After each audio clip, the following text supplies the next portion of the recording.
416-1709 to schedule an appointment. It is an absolutely gorgeous evening for high school football. If you're heading to the game here in Sciotoville, if you're not familiar with the road construction that's going on, you're going to take some detours and probably see parts of Sciotoville that many of you didn't know existed. That was certainly the case on my commute here today to Allard Park. But Matt, we have made it, and I am looking forward to seeing these two teams clash here tonight. I am too, and like you said, it was one of those things I pulled out. I was like, I had no idea what they were doing up here, and I found some places I was like, oh, this is interesting. I've never been back this way. Same here. So now I know how to get around Sciotoville a little bit more, but definitely a beautiful night.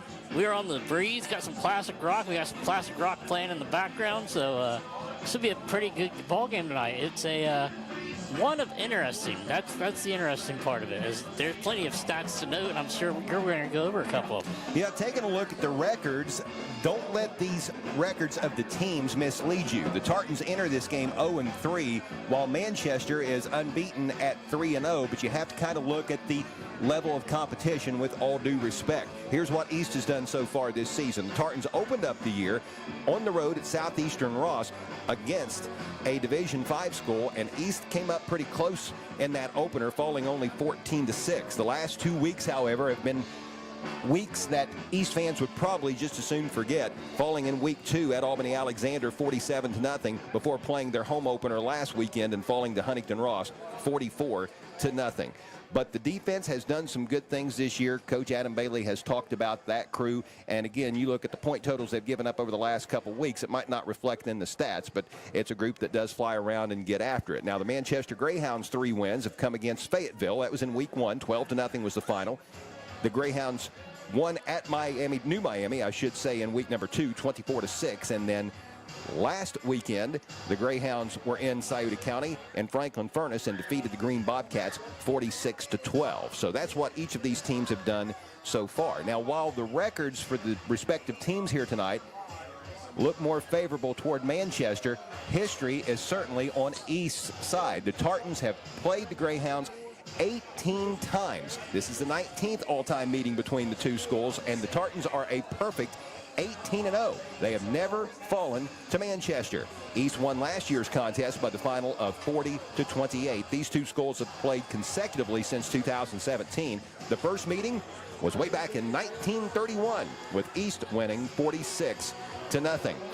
One player that I will be watching for Manchester is Emilian Brown. Great name, first and foremost. He had an 85-yard kickoff return for a touchdown in the Greyhounds' 12-0 week 1 victory over Fayetteville. He scored the other touchdown in that game as well. It was a 25-yard interception return for a TD.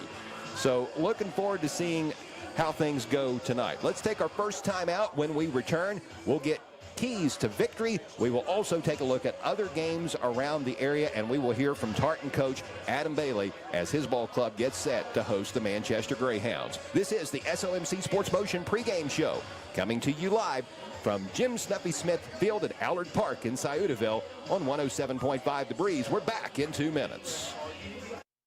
107.5 The Breeze. We're back in 2 minutes. High school football on this Total Media Group station. Portsmouth's Block and Portsmouth Building Supply, People's Bank, the Real Estate Gallery, Little's Septic Service, Little's Grease Trap Removal, Little's Excavating, and Mr. Reuter Plumbing, the Counseling Center, Clark's Pump and Shop, First State Bank, the Minford IGA, Westside IGA, and Westside Hardware, Appalachian Marketing Media, and Dyer Insurance. When you're looking for great landscaping ideas, visit Portsmouth Block, 2700 Gallia Street, Portsmouth, where you'll find a full line of landscaping products such as decorative brick chips, landscaping block, brick pavers, retaining wall block, concrete landscaping edging, gravel, sand, and much more. Portsmouth Block sells to the public as well as to contractors. Create the fire pit, patio, wall, or water fountain you've dreamed of. Everything you need for the ultimate landscaping look is at Portsmouth Block, 2700 Gallia Street in Portsmouth. Since 1937, the McKinley Funeral Home has been there for families in a most stressing time of need.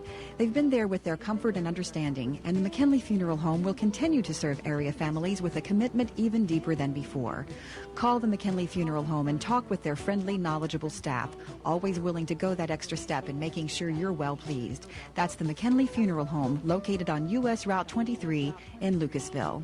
Phone 740-259 2481. Hi, I'm Nancy Hawk, the owner of Real Estate Gallery. I'm inviting you to contact any of our professional realtors for all of your real estate needs, or visit our website at realestategallery.com. Real Estate Gallery Incorporated, Portsmouth and Wheelersburg. Real Estate Gallery will be there every step of the way. Real Estate Gallery. You're tuned in to high school football on Classic Rock 107.5 The Breeze. I'm Chuck Greenslade along with Matt Payton, and we are in Sciotoville at Allard Park where the East High Tartans are getting set to entertain the Manchester Greyhounds. You're listening to the SOMC Sports Motion pregame show. Here's what's going down elsewhere around the area this evening on Mix 99.3 just down the road in Wheelersburg. You can hear the Pirates host the Northwest Mohawks. That's the Southern Ohio Conference Division II opener for both of those schools.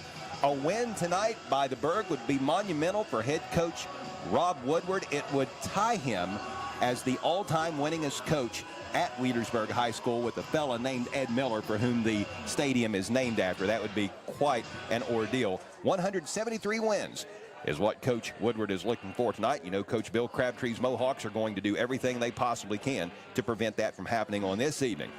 Tonight on Fox Sportsmouth 95.7 FM, the Portsmouth Trojans are in Gallipolis to open up Ohio Valley Conference play against the Gallia Academy Blue Devils. The Green Bobcats are at Racine Southern this evening. The unbeaten Notre Dame Titans are playing at Miami Valley Christian. South Point is visiting Sims Valley, and South Gallia is hosting Wahama, West Virginia. That's what's going on elsewhere within the Southern Ohio Conference Division I. Elsewhere in the SOC 2 tonight, the West Senators are visiting Chillicothe. Menford is at Oak Hill, and the undefeated Valley Indians are in Waverly to face the Tigers. In the Ohio Valley Conference, Rock Hill is in Proctorville to face Fairland, and Chesapeake is at Colgrove. In the Frontier Athletic Conference, the Jackson Ironmen are playing at Western Brown. In the Scioto Valley Conference, Piketon is hosting the Zane Trace Pioneers this evening, and in the Tri-Valley Conference, Wellston is entertaining Gloucester Trimble. Across the river in Kentucky tonight, the Greenock County Musketeers will entertain the East Carter Raiders. Ashland will host East Jessamine. Russell will entertain Paintsville. Garrett County will make its way to Vanceburg to face the Lewis County Lions. Fairview is down in West Liberty to play the Morgan County Cougars. Raceland is hosting Berea, and the West Carter Comets are at Magoffin County. Tomorrow, the Ironton Fighting Tigers and the Eastern Pike Eagles will both be in action. The reigning Division V state champion Ironton Fighting Tigers will host a school out of New York, Canisius, and the three-time reigning SOC1 champion Eastern Pike Eagles will visit Clinton County, Kentucky. So that's what's going on around the area in high school football tonight. It's now time to look at the Counseling Center's keys to success. For 45 years, the Counseling Center has established itself as the region's leader in behavioral health care, providing everything from substance abuse disorder treatment to mental health counseling, primary care, youth therapy, vocational development, and even job placement services. The Counseling Center employs over 600 people, caring employees who believe that every human deserves help. We all know someone. The people at the Counseling Center want to help them, and since 1980, that's exactly what they've been doing. Learn more online at thecounselingcenter.org or call 740-354-6685. Matt, let's talk about this matchup tonight in Sciotoville between the East Tartans and the Manchester Greyhounds. What does Coach Adam Bailey's Tartans need to do to pick up their first win of the season and extend their win streak over the Greyhounds to 19 straight? They got to find some offense. In 3 games, they have 6 points. That averages 2 points per game. And I think their biggest thing is maybe they just need to go back to some bread and butter. And I looked at what they were doing pregame. Looks like they're going to bunch it up, kind of like a wing tee or almost like a flex bone type offense. And I think a big key factor tonight is getting the ball in between the tackles and just trying to muddy it up a little bit. I think they have a big back behind him as fullback number 44, Jaden King. I think he could have a big game tonight. If they can get some upfront pressure by the offensive line, make it a 3 yards and cloud of dust type game, and get some points on the board, that's got to be a big swing for the East High Tartans tonight against the Manchester Greyhounds. Couldn't agree with you more. Over the last few years, East has had several games in which they've had multiple backs go over the century mark. They run the football very, very well here in Tartan country. And, you know, another thing to keep in mind, and Coach Adam Bailey and I, we've talked about this during the Saturday Morning Sportsline Coaches Show several times over the years, but in Division VII football, you don't have a very deep roster. If you have an opportunity to keep your kids fresh, you have to take full advantage of it. That means milking the play clock down to about 5 seconds or so before you snap it. That means special teams being sometimes creative. Definitely not committing a penalty on special teams that would force your punt and kickoff teams to have to run down the field twice. You know, that really takes a lot out of D7 rosters where so many kids have to play Ironman football both sides of the ball, and some never come off the field. Yeah, and what I've kind of heard tonight pregame, they only have 5 good linemen dressed. Yeah, And I mean, hopefully they got the old jersey to throw on somebody just in case, but they're on a skeleton crew tonight, and I think that's going to be a big key tonight. If they can get the ball and move it a little bit, I think that's going to build up their confidence and hopefully pick up a win tonight. Yeah, it's not a joking matter at all, but I tongue-in-cheek jokingly told Coach Adam Bailey earlier in the week, with only 5 offensive linemen dressed tonight, if I look out there at some point throughout the game and I see somebody wearing number 7 playing left guard, something's gone awry. Somebody's hurting or has messed up or needs a breather, so hopefully it doesn't come to that. Before we take our next time out, let's go ahead and talk about the Valerie Ford starting lineups for the East High Tartans. The Valerie Ford starting lineups, obviously a service of Valerie Ford on US 23 in Waverly. Remember, all roads lead to Valerie Ford. Shop online at ValerieFord.com. Here is who will be starting tonight for East. Let's start defense first. At one defensive end is Braden Bradley. Dakota Cook is the other. The defensive tackles are Isaiah White and Bobby Bryant. The outside linebackers will be Jaden King and Lyndon Williams. The middle backer is Leon McKinney. The corners are Levi Boyd and Jacob Masco. The safeties are Tanner Boffman and Tyson Purnell. Offensively, Tanner Boffman starts at quarterback. The running backs are Lyndon Williams and Tyson Purnell. Jaden King is the fullback. Isaiah White will be one tight end and Brandon Weaver will be the other. And those 5 offensive linemen we spoke of, the tackles are Dakota Cook and Landon Clark. The guards are Chasen Maddox and Leon McKinney. And the center is Braden Bradley. The kicker is Lyndon Williams, and Tyson Purnell handles the punting chores. Those are your East High Tartans Valerie Ford starting lineups, a service of Valerie Ford on US 23 in Waverly. Remember, all roads lead to Valerie Ford online at ValerieFord.com. Let's take a 3-minute timeout. When we return, we'll hear from the head coach of the East High Tartans, Adam Bailey. This is the SOMC Sports Motion pregame show on Classic Rock 107.5 The Breeze. The SOMC Sports Motion pregame show on And Carly and all the gang at Conley Trucking and the Conley River Terminal wish the best to our local athletes. In business since 1975, Conley Trucking will do both commercial and residential work, hauling everything from gravel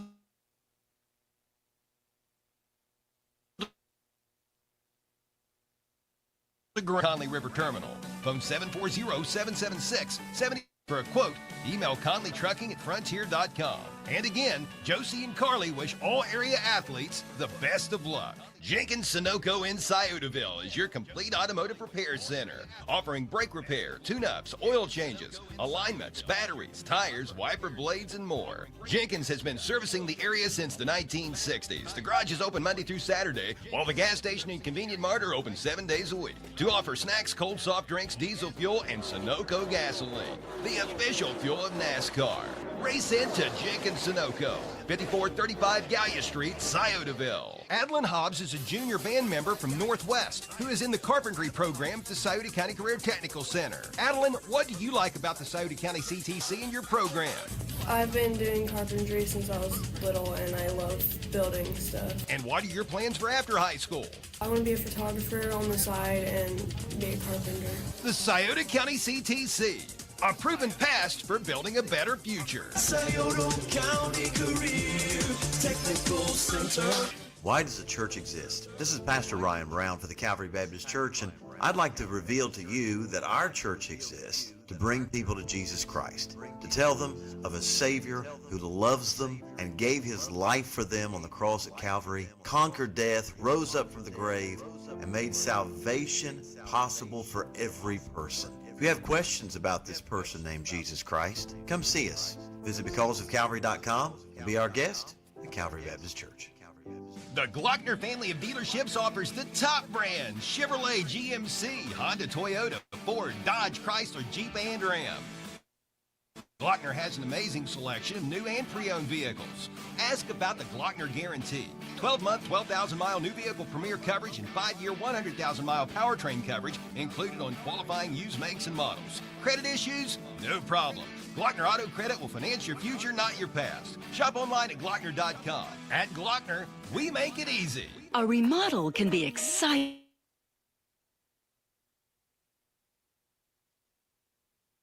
Like a stroll over hot coals. If you're going to do a remodel, do it right. Consult with a Waypoint Living Spaces dealer designer. They will work with you to determine your style and deliver exactly what you had in mind. On time, on budget, easy. Tri-State Kitchens at 8516 Ohio River Road, Wheelersburg is your local Waypoint dealer. Phone 740-574-2802. Tonight, the East High Tartans will entertain the Manchester Greyhounds. I'm Chuck Greenslate, along with Matt Payton, and this is the SOMC Sports Motion pregame show. We come to you tonight from Jim Snuffy Smith Field at Allard Park in Sciotoville, and we are being joined by the head coach of the Tartans, Adam Bailey. Coach, how are you doing?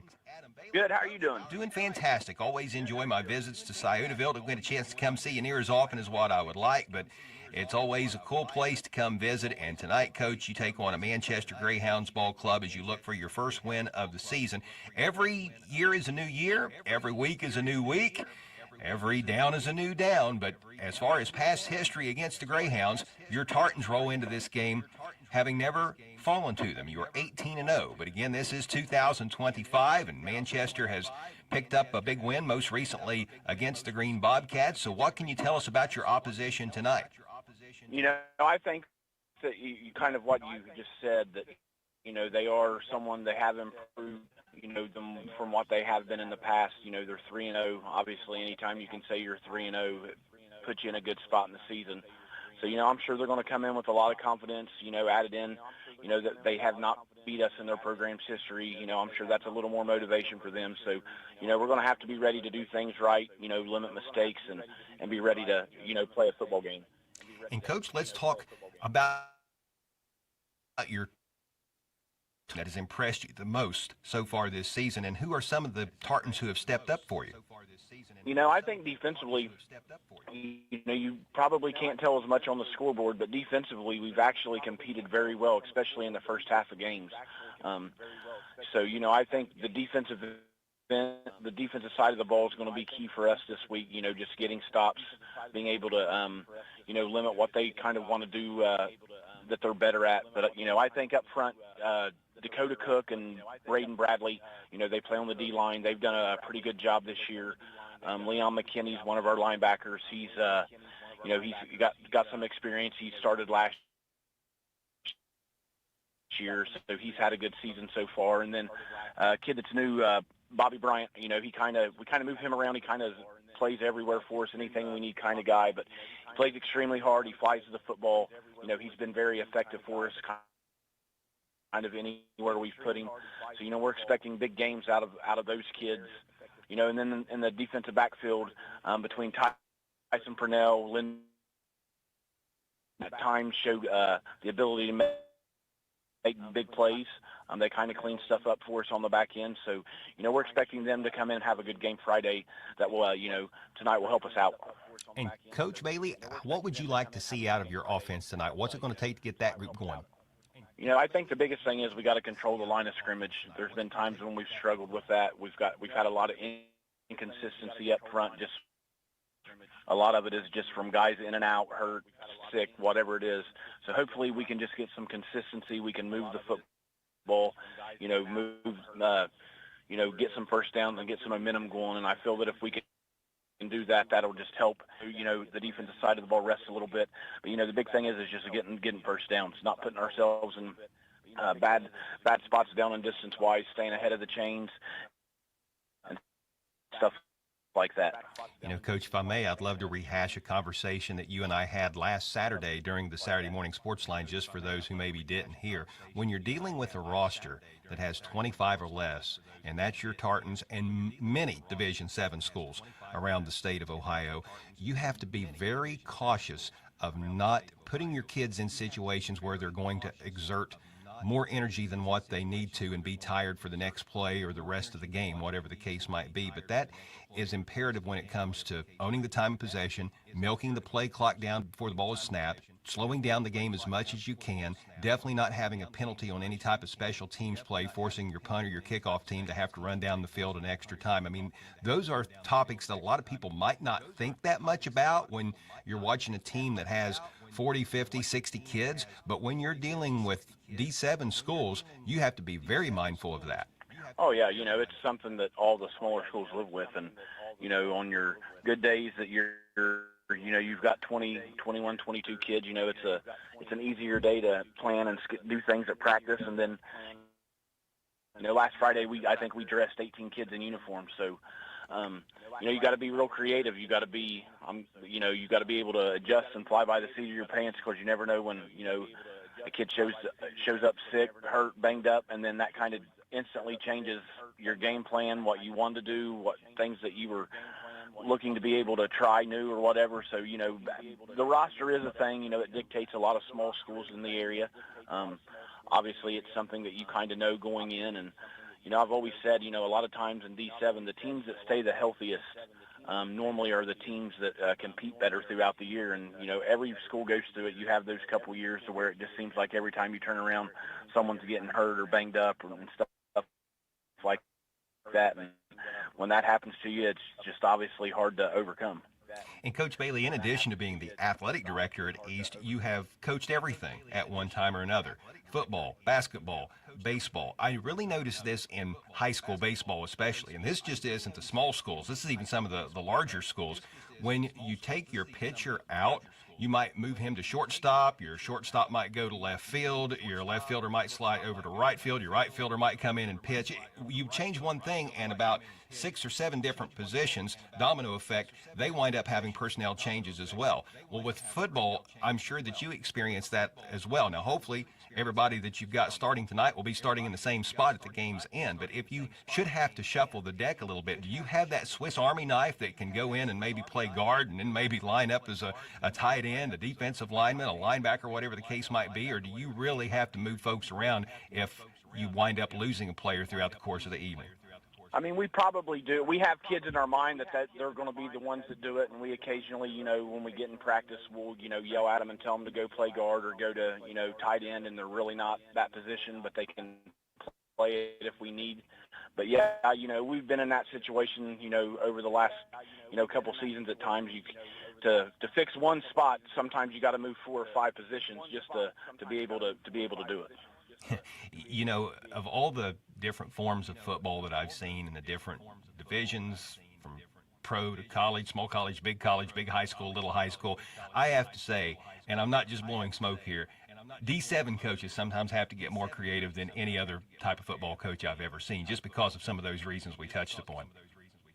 Yeah, I think it's that you're right. It's a numbers game, and football, obviously, you need 11 kids on each side of the ball. So, when your numbers, start declining, you've got to, be unique in the way you do things. Some people do them differently on special teams. We're one that, we kind of directional kick and try to take, the ball out of their hands as much as we can on, punts and kickoffs, just to, in a lot of ways, just to give some of our kids a break for a play.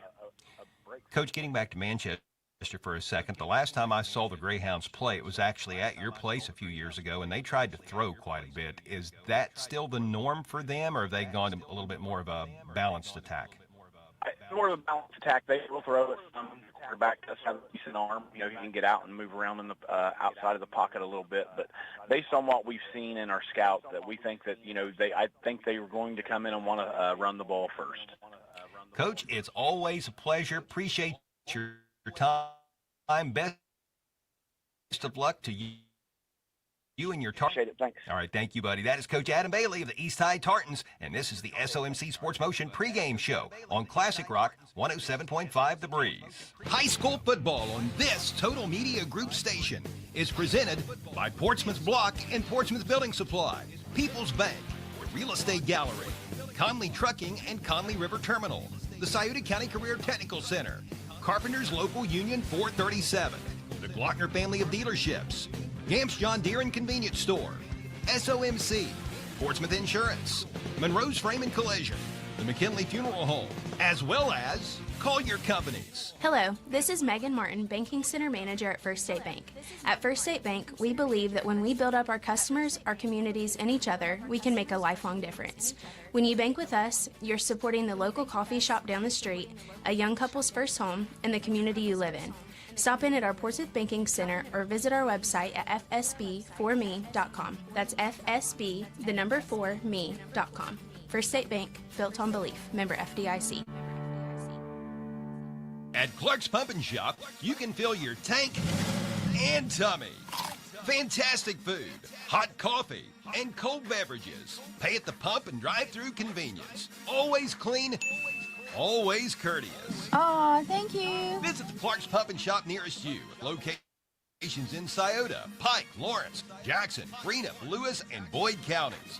Look for Clark's Marathon and Arco stations. Clark's Pump and Shop. Return, refresh, refuel. Visit your local groceries, the Minford IGA and Westside IGA, as well as Westside Hardware. At the Minford and Westside IGAs, you'll find full-service delis with fresh-cut Angus beef and daily lunch specials. The Westside IGA offers up an incredible 18-inch pizza special, which provides a 2-topping 18-inch pizza, a bag of chips, and a 2-liter, all for just $19.99. Right beside the Westside IGA is Westside Hardware. They've got all kinds of tools and fasteners, as well as an extensive amount of items pertaining to automotive, carpentry, plumbing, and heating and air. The Minford IGA, Westside IGA, and Westside Hardware.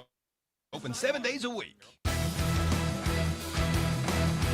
Hey, for the land of the free and the home of the brave. Tonight, the East High Tartans will host the Manchester Greyhounds. You just caught the tail end of the national anthem performed tonight by former East Superintendent Foresta Shope. She's done that for many years here in Tartan Country and always does a stellar job. I'm Chuck Greenslate along with Matt Payton. You are tuned in to the SOMC Sports Motion pregame show. Let's meet the gentlemen in the stripes tonight. The officials are presented in honor of the late man,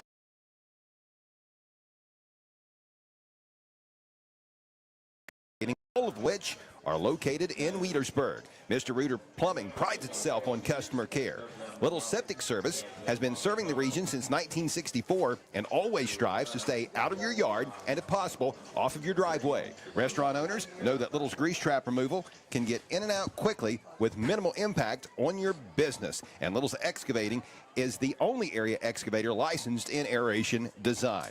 Donning the stripes and tooting the whistles tonight will be Chris Meenick. He's the referee. The umpire is Nate Newton. The head linesman is DJ Jones. Spencer Gibbs is the line judge. Jeremy Slusher is the back judge. And the center judge tonight is Jacob Meekins.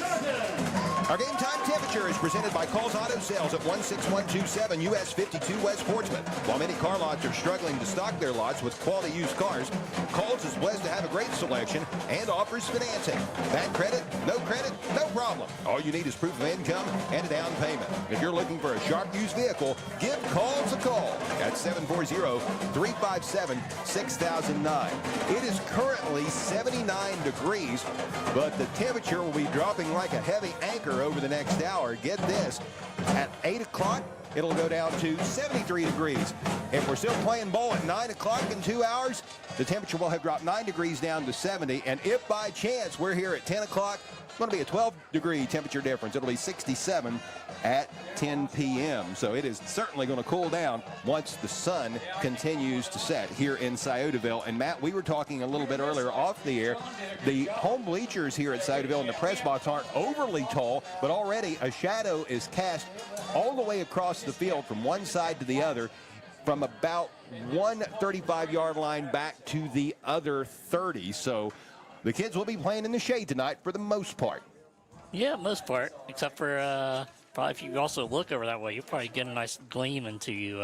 Might get blinded out a little bit. Yep, on the end zone nearest the river, the Manchester Greyhounds are going to kick off to the East Tartans. They will be kicking to the opposite end zone that we were just referring to. Our opening kickoff is brought to you by Harris Floor Covering, 610 9th Street in Portsmouth, as well as Harris Outdoors at 616 9th Street in Portsmouth. Harris Floor Covering is the area's leading floor covering contractor that has everything for all of your floor covering needs. Give Stephen Harris a call at 740-353-7959 and visit Harris Outdoors for firearms and hunting equipment. Thanks so much for tuning into the SOMC Sports Motion pregame show. It's time to play football. Week number 4. With the ball teed up for Manchester is Dylan Fite. He is a senior. 2 Tartans back deep to return. They are standing at their own 17-yard line. Bill Shote, our news director at WZZZ, and the PA man here at Allard Park getting the crowd hyped up. Here's the approach by Fite. It's a squibber, going to stay on the ground, and it will be falling upon around the 35-yard line, still loose, and finally East is able to get on it. It squirted away there from the initial Tartan to touch it, but getting there to fall upon the ball is senior Dakota Cook, and the Tartans will take over possession right around the 32-yard line. And in Division 7 football, Matt, you see a lot of squib kicks. You remember Buster Davis, who has been at Notre Dame the last couple years until departing this season. He used to kick every kickoff out of bounds intentionally so his kids wouldn't have to run down there and exert injury. And there is some still that kind of do. I know, like if it's late in the game or if they just, did a long drive, they'll kick it out of bounds. That way, rather that than have a run all the way down there. The Tartans going to line up in a double wing set. Very tight splits. Motioning to the near side is Purnell, and the give is going to go up the middle, and the pile will be pushed out to around the 35-yard line, and on the carry is Jaden King. He's a senior. Give him a gain of 2 on that play. We will call it 2nd down and 8. They're actually going to spot him at the 34-yard line. Field looks very nice here in Sciotoville. They redid it a few years ago, especially considering we haven't had hardly any rain over the last 3 weeks. It's a little bit barren on the home side from the numbers to the sidelines, but everywhere else it looks pretty good. And we have a, looks like something happened. I think they're trying to get everything adjusted with the... possibly the chains, distance marker, something to that effect. Yeah, I think they initially marked it at 32, and I think maybe they had their chain backwards, possibly. So the Tartans break the huddle and come to the line. Ball on the right hash mark. A wing to the left, a wing to the right. King is the fullback. He just had the carry. Purnell motions again to the near side. Play action going to the air. Got a man out there, and the ball is tipped away. Incomplete. The intended Tartan receiver was Isaiah White. Making a nice pass breakup for the Greyhounds was senior Joel Blythe. And boy, had the defender for Manchester, Blythe, not gotten his hand up at the right moment, that would have been a Tartan catch. And if Isaiah White is able to get that ball, he might have run for a while. He might have, but also off that tip, you almost had the Stevens kid for Manchester. Bout got an interception. Yes, very close. Here's a pitch right side on 3rd and 8, and the ball carrier is Tyson Purnell, breaks a tackle and is able to sneak down the near sideline and get an East first down as he will get the ball out to the 47, almost the 48-yard line. They're going to call it the 48. That's a pickup of 14 on that play. Nice run by Tyson Purnell. Nice run by Purnell. Good job getting on the edge. He was lined up as a left wing, took the pitch right side. That's what you often see out of a double wing offense. It's usually the right wing going left wing going right, or the fullback up the middle, and occasionally a bootleg from the quarterback.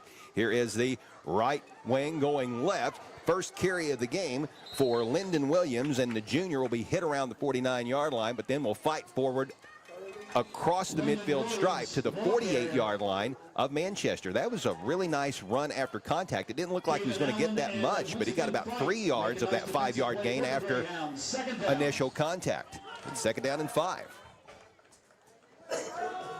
Like I said, back to the bread and butter, and looks like East offensive line is getting a nice push right now. Purnell motions again to the near side, and we've got whistles sounding. First flag of the game. It occurs at the 10:45 mark of the first period. Scoreless here in Sciotoville. It's a false start on East. And when you're running a ground and pound type of attack, which is what we've seen for the most part from East in this contest, and that's kind of what they're known for under the direction of Coach Adam Bailey in his 6th year, you can't get yourself in a situation where you hurt yourself with penalties that are self-inflicted in that nature. So it will be 2nd down and 10 as this penalty will push the ball back onto the Tartan side of the 50. Football placed down at the 47-yard line. It's on the right hash mark again. It's 2nd down and 10. Purnell motions to the near side. He's going to take the pitch, cuts it up inside and tries to break it back. He gets the ball back across the midfield stripe into Manchester territory before being brought down at the 48-yard line. Back, basically just got the 5 yards that they just lost. Yep, back 5 and then back ahead 5. So we're right back to square, but a down has been lost. It's 3rd down and 5 now for the East High Tartans as we approach the 10-minute mark here in quarter number 1. East wasting no time in the huddle. The Tartans come to the line of scrimmage. Double wing set, same formation that the Tartans have had every single play. Here's a give to the fullback. This is King, and he's going to be met and driven back. Maybe forward progress might give him 1 on that. We'll be generous and give him 1. It's going to be 4th down and a long 4, we will call it. Ball spotted at the 42. And this is one of those kind of crucial moments early. You could pin them. If you get a good punt, you can pin them way deep in their own territory. But you also have some good momentum going right now with the run, except until that penalty. Let's see if the Tartans can convert. Could we possibly see a quick kick? It would be difficult out of this double wing formation with the splits as tight as they are. The quarterback, Tanner Boffman.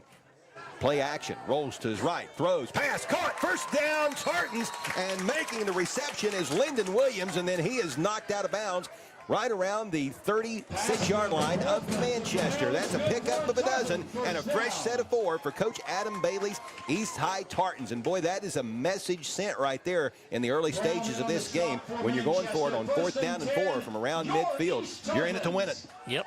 I tell you what, nice rollout play, good job, good protection on the pocket moving. That was a great job by that right side of that offensive line for East. The down marker is proper over on the far sideline, but the distance markers are not. I think that's what the officials were talking about early on. Here's a give to King, the fullback again, and he's going to be brought down just shy of the 35-yard line. The way the chains are, I can't really tell if he picked up anything or not. Maybe inches. I don't know why in the world they have it that way. I have no clue. That was King, right? It was. Okay. Well, technically it was 1st and 8. Now it's 2nd down and 8. Hey, if you can get by with it, why not? Here's a pitch left side, and the ball carrier is hit in the backfield. This is Williams. He is brought down, and leading the charge for the Manchester defense was Remington Hayslip, a junior, and that's a loss from the 36 back to the 41. -5. It'll be 3rd down. Ball right in the middle of the field. A 3rd and long situation for the Tartans. This is the first time in this game they've been behind the chains. Coming over to the sideline is quarterback Tanner Boffman. He's a freshman QB. It's a nice throw that he made a little earlier in this drive, converting a 4th and 4, connecting with Lyndon Williams. He's 1 for 2 so far on this opening drive. Just under 8 minutes to play, scoreless. First possession of the game for either team. 3rd down for East. Here's a pitch to Williams, and then a reverse. He gives it to Purnell on the inside handoff, and Purnell will sneak his way inside of the 35-yard line to the 34 for a rather positive game, and it's 4th down. And I have that for a gain of 7. I tell you what, and William Brown he's been in almost every tackle. He was the one that had the great game to start the season for Manchester in their 12-0 win over Fayetteville. He scored both touchdowns for the Greyhounds in that contest, an 85-yard kickoff return and an interception return for a score. He's got 3 tackles so far on this drive. Tartans 1 for 1 on 4th down conversions. Can they do it again and keep this drive intact? Purnell comes in motion to the near side. He takes the pitch. He's going to be met in the backfield and dropped. Great defense by Manchester's Braylon Rickett, a senior, and he will drop Purnell back at the 38-yard line, and this drive will come to an end. It did gain a few yards, and it milked quite a bit of clock, almost half of the first quarter, but with 7 minutes exactly left in this opening stanza, at Allard Park and Jim Snuffy Smith Field, we will see the Manchester Greyhounds offense for the first time this evening in this scoreless affair. They spotting out at 37? I don't know what's up with the chains over there, Matt. I've never seen that. Yeah. It's almost like one guy doesn't know he's... No. Yeah, see, that's what they're talking right now. It might be rookie night over there for that chain gang. So 37 is going to be where they mark the ball. Yeah. Yep. So that was a loss of 3.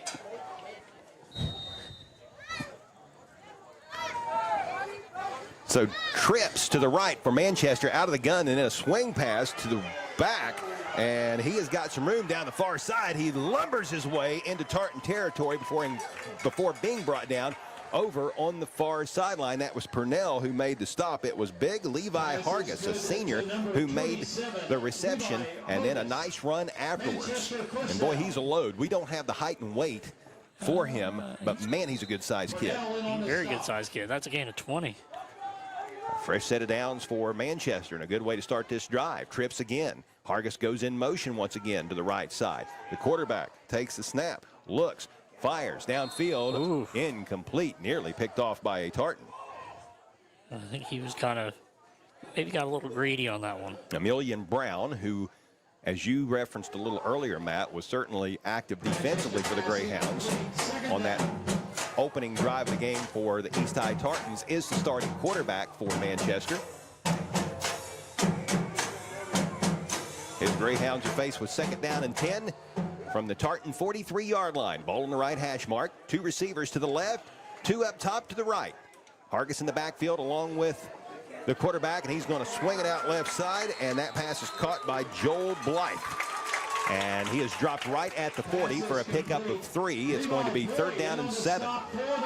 That's a heck of a stop there by Levi Boyd. I believe, is he a freshman? For East? Sophomore. Anyway, great stop in open field, and he held on for dear life and ended up bringing him down. So a big 3rd down here for the Manchester Greyhounds. Equally as significant of a play for this Tartan defense. Just under 6 minutes left on a moving first quarter clock here in a scoreless game at Allard Park. A wing to the left, a receiver to the right, 2 backs in the backfield, and we have got flags on the field. A false start by the Manchester offense. So that will add to the degree of difficulty as 3rd down and 7 will now morph into 3rd and 12. This penalty will push the ball back to the Tartan 45-yard line. And that completely changes your play call there, Matt. Definitely does. It looked like they were going to run the ball there. I think they were thinking they're in 4-down territory regardless, but. And with that being said, we might see Manchester head coach Justin Schmitz, who's in his 2nd tour of duty, guiding the crew in Manchester, try to use 2 plays here to get 12 yards. Here's Brown's pass, right side, incomplete over the head of Joel Blythe, but converging on the coverage was Levi Boyd, and even if that pass had been caught, I don't think Blythe was going to go very far. It's 4th down and 12 now after the incompletion, and what will Coach Justin Schmitz do here on 4th down? Will he try to pin the Tartans deep, or will he go for it, as we saw East coach Adam Bailey do twice on the Tartans' opening possession? I could see a quick kick out of this too, but looks like I'm thinking they're going to punt. Looks like the Greyhounds are in punt formation. Hargis is the personal protector. The punter is Dylan Fight, and Purnell is back deep to return for East. Good snap. Pressure comes, but the punt has gotten away, and it's going to roll past Purnell. It took a wicked bounce, and Purnell's going to fall upon it back at the 5-yard line, and that is where this Tartan drive will begin. I wonder if he touched it, because he ran back like, at first I thought he was going to let it go. And which, you know, he would have been better off to have let it go probably had he not touched it, because it could have possibly have rolled into the end zone for a touchback. I don't think it would have. I think it was about done rolling. Yeah, it was done. But you're right. The way that Purnell reacted, it was almost as if he touched it, or at least thought he did, and knew it was a live ball and wanted to pounce on it, which he did. And this drive is going to begin actually at the 6-yard line of the Tartans. So 2nd drive of the game for East. The Tartans picked up a few first downs on their opening possession before eventually turning the ball over on downs. Double wing formation. King the fullback. Purnell glides to the left, to the right I should say. Takes the handoff and looks for some room off the right side. And he will pick up a couple yards, it looks like, out to the 7, maybe the 8. 2nd down and 8, we will call it. Gain of 2. Yeah, give about a 2-yard carry. Absolutely gorgeous evening. This is that time of year where you can comfortably wear shorts and a T-shirt through the day, but by the time nightfall rolls around, you might want yourself a light jacket. Yeah, I got a jacket and I got shorts on. But it's perfect. The Perfect best of both tonight. worlds, right? At double wing formation again. Here's a give to Williams, the right halfback. He searches for some room left side, cuts it back to the right, and battles his way out near the 15-yard line. That was really a nice run by Lyndon Williams. It's going to be a manageable 3rd down and 2 coming up for the Tartans. Ball spotted at the 14. I tell you what, good job by Williams staying on his feet and just fighting for those extra yards. Well, when you have the tight splits and the double wing like the Mohawk, or like the Tartans do, it reminds me of the Northwest Mohawks, the reason that was in my head, because that's exactly what Bill Crabtree does there at Northwest. But it just becomes a scrum, almost rugby style, trying to push the pile forward, and that was a good job by East on that last play. Here's a give up the middle, and not much here.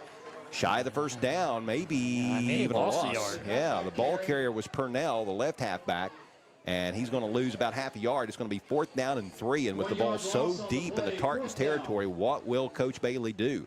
We're going to call it the 13-yard line. It's 4th down and 3. Yeah, he slipped on that cut. That's why I think I don't think he got tackled, really. He just kind of slipped and just fell. Offense staying out there, Matt. Boy, what a call. Will we see a long count trying to draw Manchester off sides? It is definitely a long count, and now we have a timeout taken by East. Nice idea by the Tartans. They tried to fool the Greyhounds, but the Greyhounds were not to be fooled. We've got a TO with 3:29 left in a scoreless first quarter at Allard Park. This is high school football on Classic Rock 107.5 The Breeze. We're back in 60. On the Esplanade Laser Center and Medical Spa in Portsmouth knows that looking better makes you feel better. On the Esplanade offers body contouring, numerous skin services such as microneedling and chemical pills, as well as Botox and Juvederm injections. Plus, On the Esplanade has Obagi skincare products, among others. Let On the Esplanade Laser Center and Medical Spa help you look your best. Visit On the Esplanade, 813 Gallia Street, Portsmouth, and follow On the Esplanade on Facebook.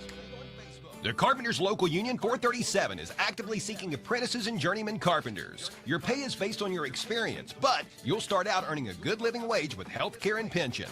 The Carpenters Union takes an earn-as-you-learn approach to their apprenticeship, ensuring you earn a good living wage with benefits for your family right from the start. And every apprentice will graduate with an associate degree. To learn more about joining your local Carpenters Union, contact Trampus Puckett at Carpenters Local 437. Phone 740-354-7518.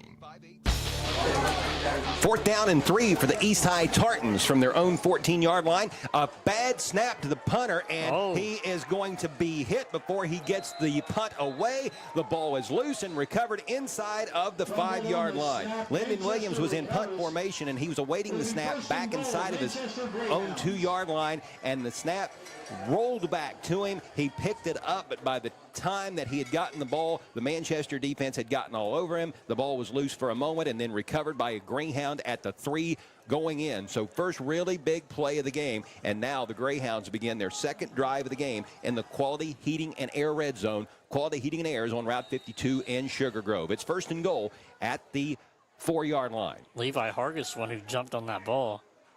Manchester going to line up in an I formation. The aforementioned Hargis is the fullback. Blythe is the deep back. Blythe is going to take the pitch right side, gets away from one defender, looking for the edge, going for the pylon, and he's in for the first points of the game, I do believe. Or did he go out of bounds? I'm looking for officials' hands to go up. He did not get there. No touchdown. I beg your pardon. So it will be 2nd down and goal. Let's see where he eventually got to. They're going to say that he stepped out at the 4-yard line. I thought he got closer to that. No gain. No gain. Or now they do signal touchdown. I thought he got in.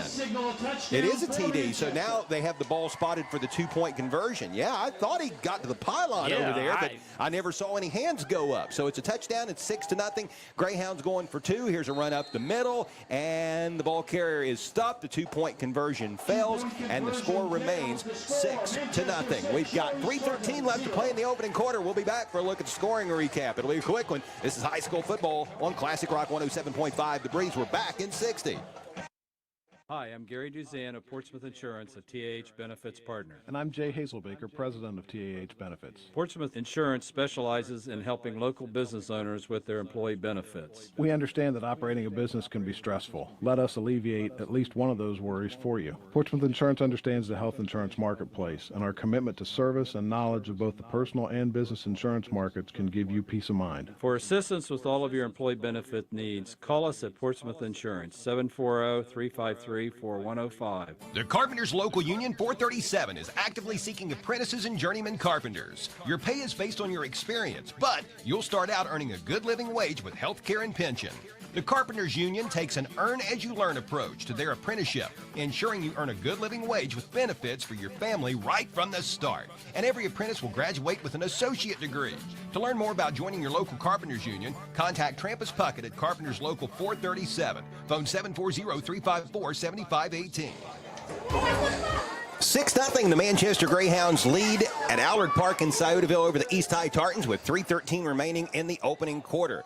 Here is the kickoff by Dylan Fight. It's angling toward the near sideline, and it is going to roll out of bounds, so the Tartans will have good starting field position to begin this next drive. There has been a change in the score. Changes happen quick, especially when you get your tires changed at Bob and Floyd's on Chillicothe Street in Portsmouth. And I also need to mention that the Manchester drive was set up as a result of a fumble on a punt play. It wasn't a block punt, it was an actual fumble, and that recovery by Manchester is sponsored by Hope Source. Start your recovery by calling 740-353-HOPE. After this first Tartan play from scrimmage, we will check the Real Estate Gallery scoring recap. 6-0 again is our score. Manchester in front of East. I'm Chuck Greenslate along with Matt Payton, and we are live at Allard Park and Jim Snuffy Smith Field in Sciotoville. It'll be 1st and 10 for the Tartans at the 35-yard line. Here's a pitch to Purnell.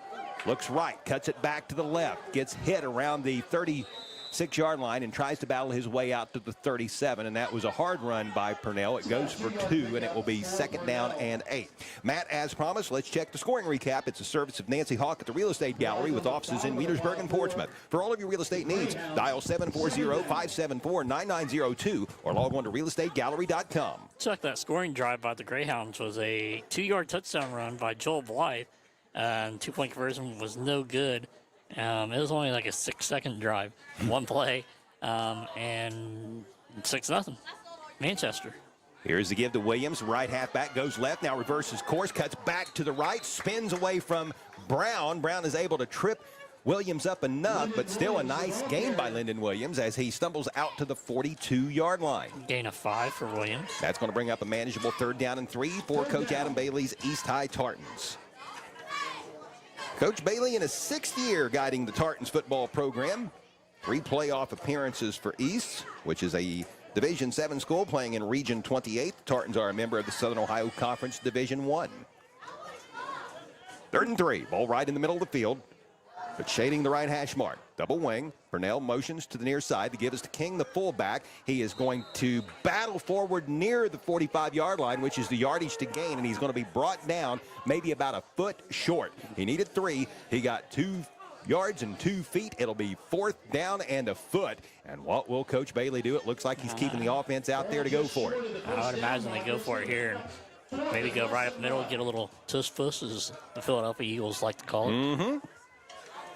That has become a very in vogue play here over the last few years because Jalen Hurts runs it so well. Let's see if Tanner Boffman, the freshman quarterback, can do that. Oh, we've got premature movement on the offensive line for East. False start, and will that change Coach Adam Bailey's decision? Instead of 4th and a foot, it will now be 4th down and 5 and a foot. This penalty pushes the ball back inside of the 40-yard line.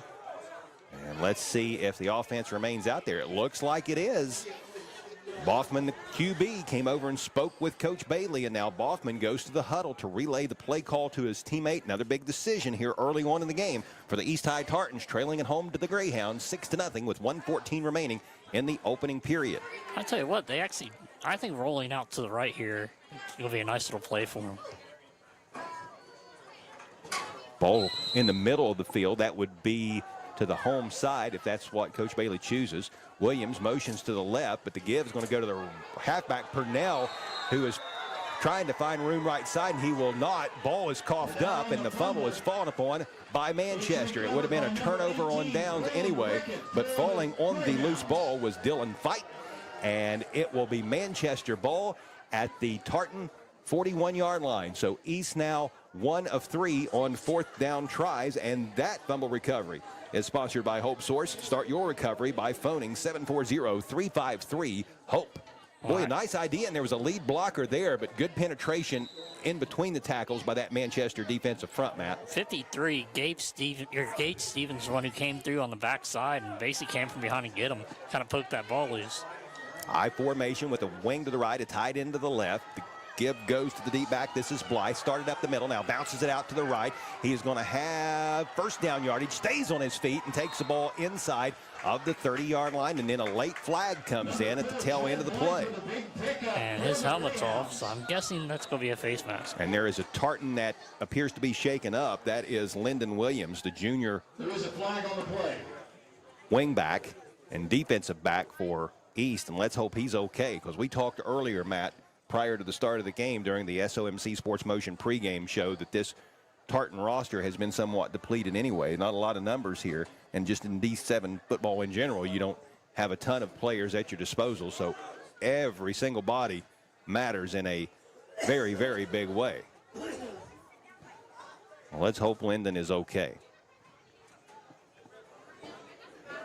Some other games going on around the area tonight. Let us remind you that Wheelersburg and Northwest can be heard on Mix 99.3, while on Fox Sportsmouth 95.7 FM. You can tune in as the Portsmouth Trojans are playing at the Gallia Academy. The penalty, whatever it was signaled against East, so there's probably going to be some more yardage assessed to the end of that Joel Blythe run. Like I said, Blythe's helmet was off, so I'm guessing it's probably face mask. Whether it's a 5 or 15 is going to be the thing. Minford's up on Oak Hill, 7-0. If you recall, Minford's lone win last season was against the Oaks. Now, Minford already has a victory this year. Coach Jordan Michaels' Falcons defeated Chesapeake earlier in the season, so they're going for win number 2. And Minford's games, just about all of them so far, have been really, really close. It seems like they're moving in a positive direction there with their second-year head coach. They are. And good Lyndon Williams up, limping off. But he is walking off, for the most part, under his own power. He's got a trainer that's assisting him a little bit, but he is gingerly putting weight on both legs. Can't even begin to speculate what it might be, but hopefully he will be okay. And to be even more greedy, it would be wonderful if he would be able to return to this game before the evening is through. But he's going to manage to make his way over to the sideline, where I'm sure he will continue to get treatment. But he's going to be missed on both sides of the ball. And with the penalty, it's going to put it down, what, to the 14, I believe? Yep, and with that, Manchester's next snap will be within the Quality Heating and Air red zone. Quality Heating and Air can be found on Route 52 in Sugar Grove. Clock rolling, and we might only see one more play in this first quarter. We're down to 30 seconds. It's 6-0 Manchester. Greyhounds knocking on the door again. Ball on the right hash mark, I formation, a tight end to the left, a wing to the right, and an inside give to the right wing, and he's got some room. He was hit. He managed to do a pirouette spin and maintain his balance, and will fight forward for a few extra yards. That was a nice job by Braylon Rickett, the Greyhound senior, as he carries the ball inside of the 5-yard line. And it looks like he's going to be good for a first down. Got 11 on that play. It's first down and goal for the Greyhounds, and that should bring the first period to an end. It is 6-0 Greyhounds at the end of one. You're listening to High School Football on Classic Rock 107.5 The Breeze. We're back in 60. TAH Benefits Partner. And I'm Jay Hazelbaker, president of TAH Benefits. Portsmouth Insurance specializes in helping local business owners with their employee benefits. We understand that operating a business can be stressful. Let us alleviate at least one of those worries for you. Portsmouth Insurance understands the health insurance marketplace, and our commitment to service and knowledge of both the personal and business insurance markets can give you peace of mind. For assistance with all of your employee benefit needs, call us at Portsmouth Insurance, 740-353-4105. Monroe's Frame and Collision Collision, and now Wheel Alignment knows that good luck on the field can sometimes turn into bad luck in the parking lot. Well, if that happens to you, just know that Monroe's Frame and Collision is there from big bangs to little dings and have been doing it for 30 years. Monroe's commitment to you, the customer, is evident when you speak with any one of the Monroe's technicians or staff. Monroe's makes you feel as comfortable as possible and are always readily available and happy to answer any of all questions and your inquiries. Monroe's Frame Collision and now Wheel Alignment. To the second quarter we go in Sciotoville, where the Manchester Greyhounds have a 6-0 lead over the East High Tartans. Checking some scores from other games around the area. Colgrove has a 14-0 advantage over Chesapeake. Sims Valley leads South Point 21-6. Medford has a 14-0 edge over Oak Hill. Wheatersburg is up on Northwest 7-0. Fairland leads Rock Hill 7-0, and Zane Trace is up on Piketon 21-0. Valley has an early 3-0 lead over Waverly. Chillicothe is up 12-7 over West. Jackson leads Western Round 14-7. It is first and goal for the Manchester Greyhounds at the 3-yard line. Ball right in the middle of the field. Emilian Brown under center with an eye behind him. He'll give to Blythe the deep back. He's going to be hit in the backfield and drop. Nice defensive play by the Tartans. The East players leading the charge were Isaiah White as well as Dakota Cook, and they dropped Blythe all the way back to the, let's see where they spotted, 8-yard line. That's a loss of 5 yards. Yeah. Be second down and goal now with the ball now resting at the 8-yard line as the second quarter is just underway at Allard Park and Jim Snuffy Smith Field. I formation for Manchester. An unbalanced line to the right with the tight end and a wing. Here is an inside handoff to the wing. This is Rickard. He's got room going for the pylon left side, and he will outrun the defense to get to the end zone. Braylon Rickett, the Greyhound senior, scores to make it 12-0 with 11 minutes and 12 seconds left to play before halftime. An 8-yard touchdown run. There's been a change in the score. Changes happen quick, especially when you get your tires changed at Bob and Floyd's on Chillicothe Street in Portsmouth. So now the 2-point conversion try. Emilian Brown goes over to the sideline to get the play call. Manchester looking for its first win ever over the East Tartans. East 18-0 against Manchester all time. Split backs. You don't see that very often. A pro set. That's old school. Tight end to the left, and the quarterback loses his footing and loses the ball, and it looks like his knee was down before the ball came loose. So the 2-point conversion try is unsuccessful, and the score remains 12-0 in favor of the Greyhounds. This is high school football on Classic Rock 107.5 The Breeze. We're back in 1 minute.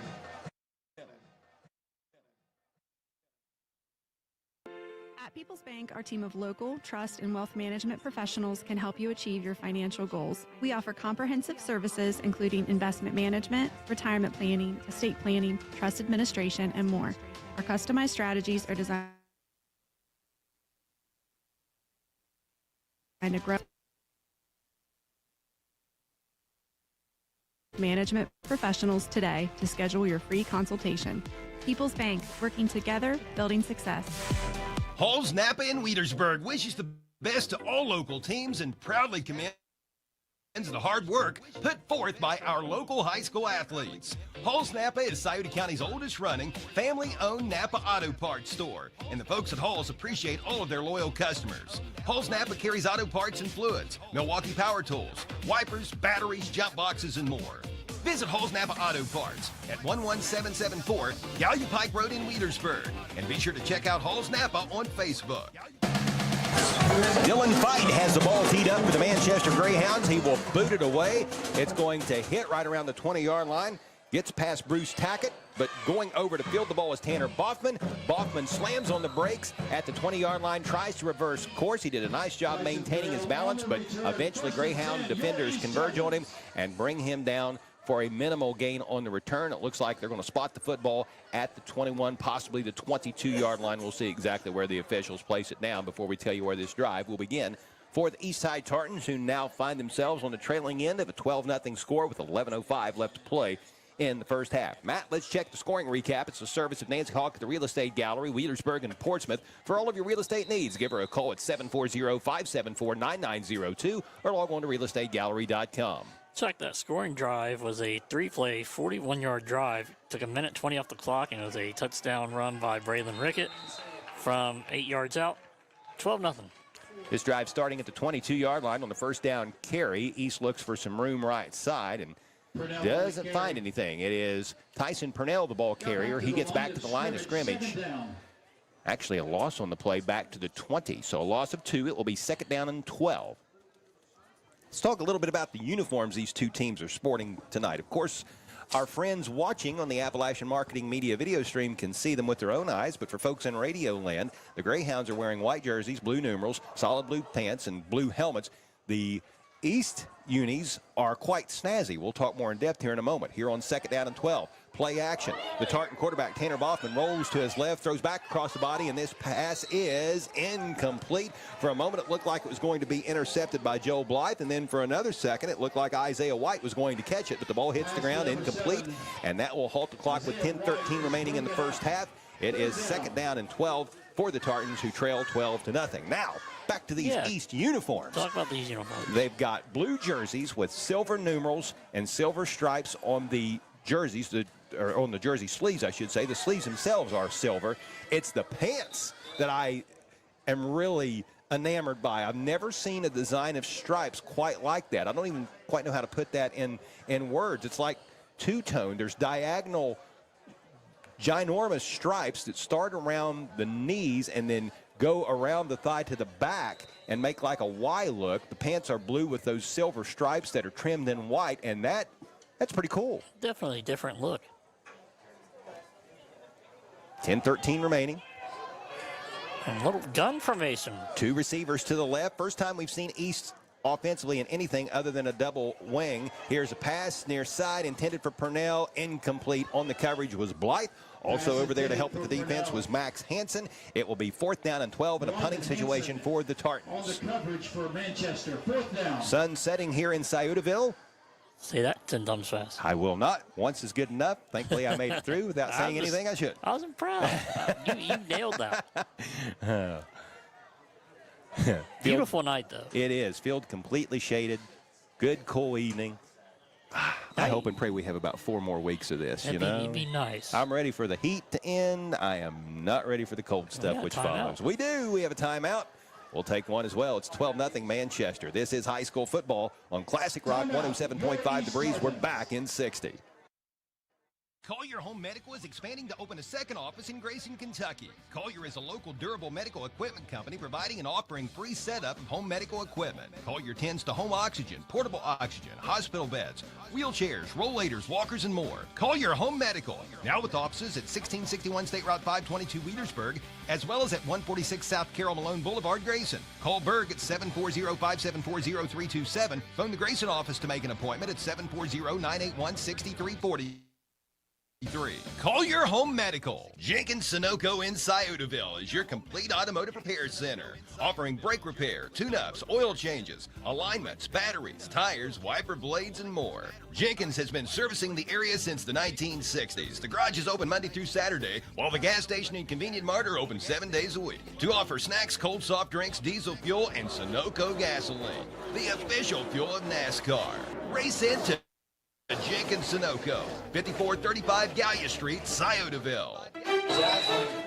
12-0, the Manchester Greyhounds lead at Allard Park and Jim Snuffy Smith Field over the East High Tartans. East faced with 4th down and 12 from its own 20-yard line. And in punt formation, another low snap. The punter picks it up, and then it is blocked by Rickard. It is loose, and it is going to eventually be fought for, and not for sure who recovered it, but it's going to be a turnover on downs for the East Tartans anyway. Let's see. It looks like a Greyhound is getting up with it. It is going to be Dylan Fight, so give him credit for that fumble recovery. That recovery sponsored by Hope Source. Start your recovery by phoning 740-353-HOPE, and that's twice tonight we've seen the East punting unit have some issues, and for the second time, Manchester will get the ball inside of the 10-yard line as a result of that miscue with the snap to the punter. So 1st and goal for the Greyhounds, already up 12-0.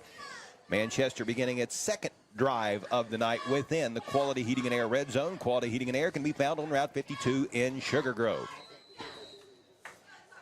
Back to punt was Zach Brown. He was filling in for Lyndon Williams, who is the ordinary punter, who got shaken up a little bit earlier. And that was certainly no fault of the punter there. He just couldn't do much with that. Yeah, that was just roll back. And got a false start encroachment on the defense, and that will move the ball down to the 5-yard line. Or is it half distance, or is it still 5? That's a great question. You did. You did. In Where's that particular instance, I'm not for sure. I think it's the 4. Yeah, they're at the 4.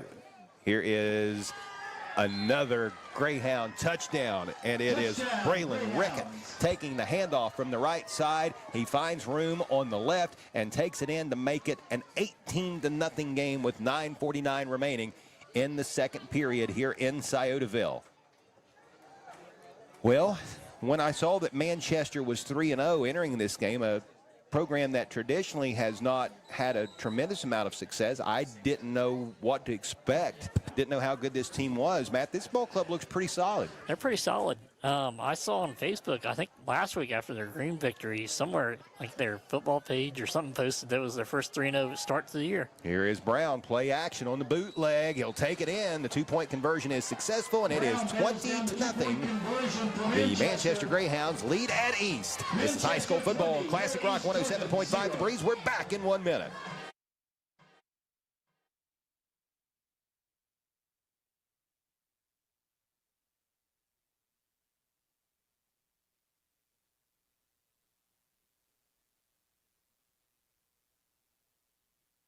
High school football on this Total Media Group station is presented by Portsmouth Block and Portsmouth Building Supply, People's Bank, the Real Estate Gallery, Little's Septic Service, Little's Grease Trap Removal, Little's Excavating, and Mr. Rooter Plumbing, the Counseling Center, Clark's Pump and Shop, First State Bank, the Minford IGA, Westside IGA, and Westside Hardware, Appalachian Marketing Media, and Dyer Insurance.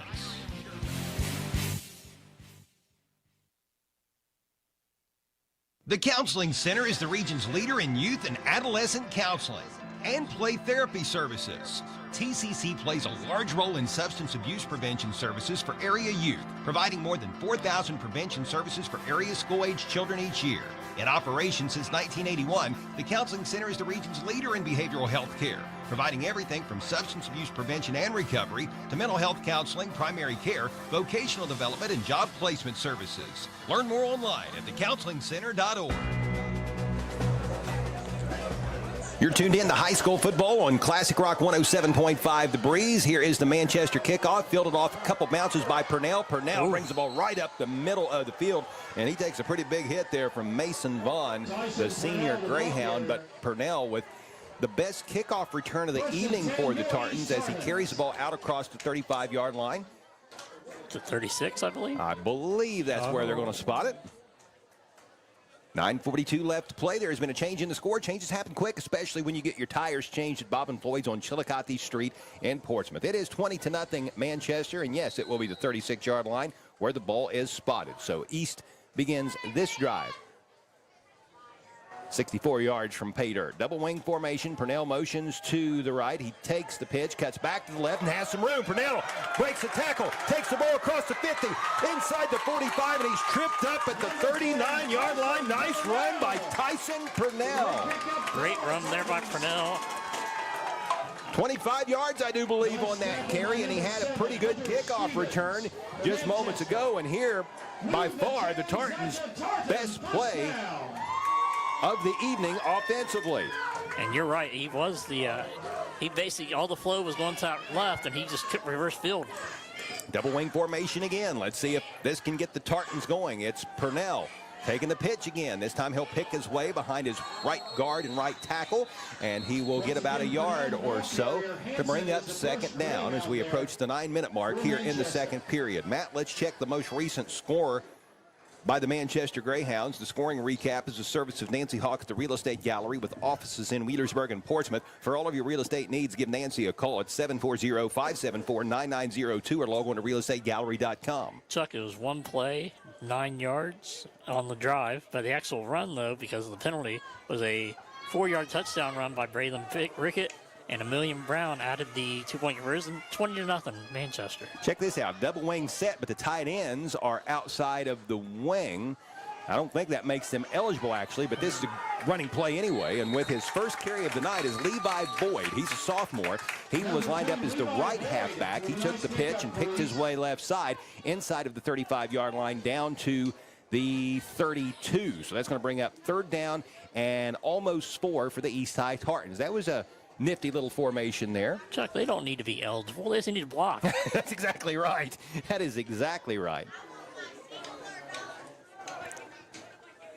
And we're going to see that same formation for the second play in a row with the wings actually to the outside of the guards and then the tight ends to the outside of the wings. And here's Purnell looking for room right side. He's going to have the first down. Tyson Purnell having quite a drive here on this particular possession for the East High Tartans. The first down carry moves the football inside of the 30-yard line down to the 27. Fresh set of 4 for Coach Bailey's Tartans, who are looking for their first points since week number 1. And boy, do the kids from Sciotoville really need this, Matt. They've been shut out 2 weeks in a row, and confidence-wise, any type of score here would be big, I'm sure. Well, Purnell seems to be the bell cow, and that's probably what they're going to lean on now, especially with Williams being out. Mm-hmm. Double wing formation again, kind of the unconventional look that we've seen the last 3 plays now. And here is King, the fullback. He'll push the pile forward down inside the 25-yard line to the 24. That's a solid pickup of 3, maybe even 4. King, the ball carrier. I got 3. Once again, the number Oh, 19. come on, Matt. Hey. I mean, you know. 3 yards in a cloud of dust. Telling you. 4 yards and a plume of smoke is better, though. It's always better when you get 4, but regardless, a heck of a run by King between tackles. Well, the ball is at the 24-yard line, and they got to get to the 18 to get a first. So I'm going to call it 4, but you know. Potato, patata. That's an unbalanced line, is it? Yeah, I believe it is, and it is Boyd again. He's got room left side, trying to turn the corner and does. Inside of the 20-yard line, ball comes loose, and let's see who recovered it. Manchester. Amelia Brown comes away with the fumble recovery down inside of the 10-yard line, and Matt, I believe that's the 4th time tonight that the Tartans have put the ball on the ground. Now, granted, a couple of those have been due to bad snaps and punt formation, but fumbles nevertheless, and that's really got to irritate Coach Adam Bailey. His Tartans had a good drive going here, but as a result of this most recent Hope Source recovery, start your recovery today by phoning Hope Source at 740-353-HOPE. It will be Greyhound ball with the football resting at Manchester's own 8-yard line. Boy, what a shame that is. A great drive, though. Yeah, they found something. They finally were finding something. Purnell was doing some good stuff. Levi Boyd was doing some good stuff on that drive. The little change up in the formation seemed to help a little bit. But the Greyhounds have the ball again in a 20-0 lead. I formation with a wing to the right. Here is Brown on the design quarterback run. Boy, big hit there. He's still running. He's still up. He manages to get away from that pile, and Brown heads down the far sideline out across the 40. A flag goes flying, so chances are some of this anyway is coming back, but not before a great athletic play by Amelia Brown, who wound up taking the ball all the way out to around midfield. Looks like the 45-yard line actually of East, but the penalty is resting back around the 32-yard line. Probably an illegal block in the back, one would think. So I'm guessing he's probably going to get the first down. But a lot of these yards are going to come back. Good run, though. It really was. You can't take anything away from Amelia Brown's athleticism that he just displayed. Man, it looked like the East defense had him corralled dead to rights back around the 10-yard line, and somehow he got away and really turned that into what would have been a super play had that penalty not occurred. Still a nice gainer as it was, and a late flag comes flying, and that, I believe, is going to be unsportsmanlike conduct because the official pointed over toward the Manchester sideline right after he threw the flag. He heard something over there that he evidently didn't like.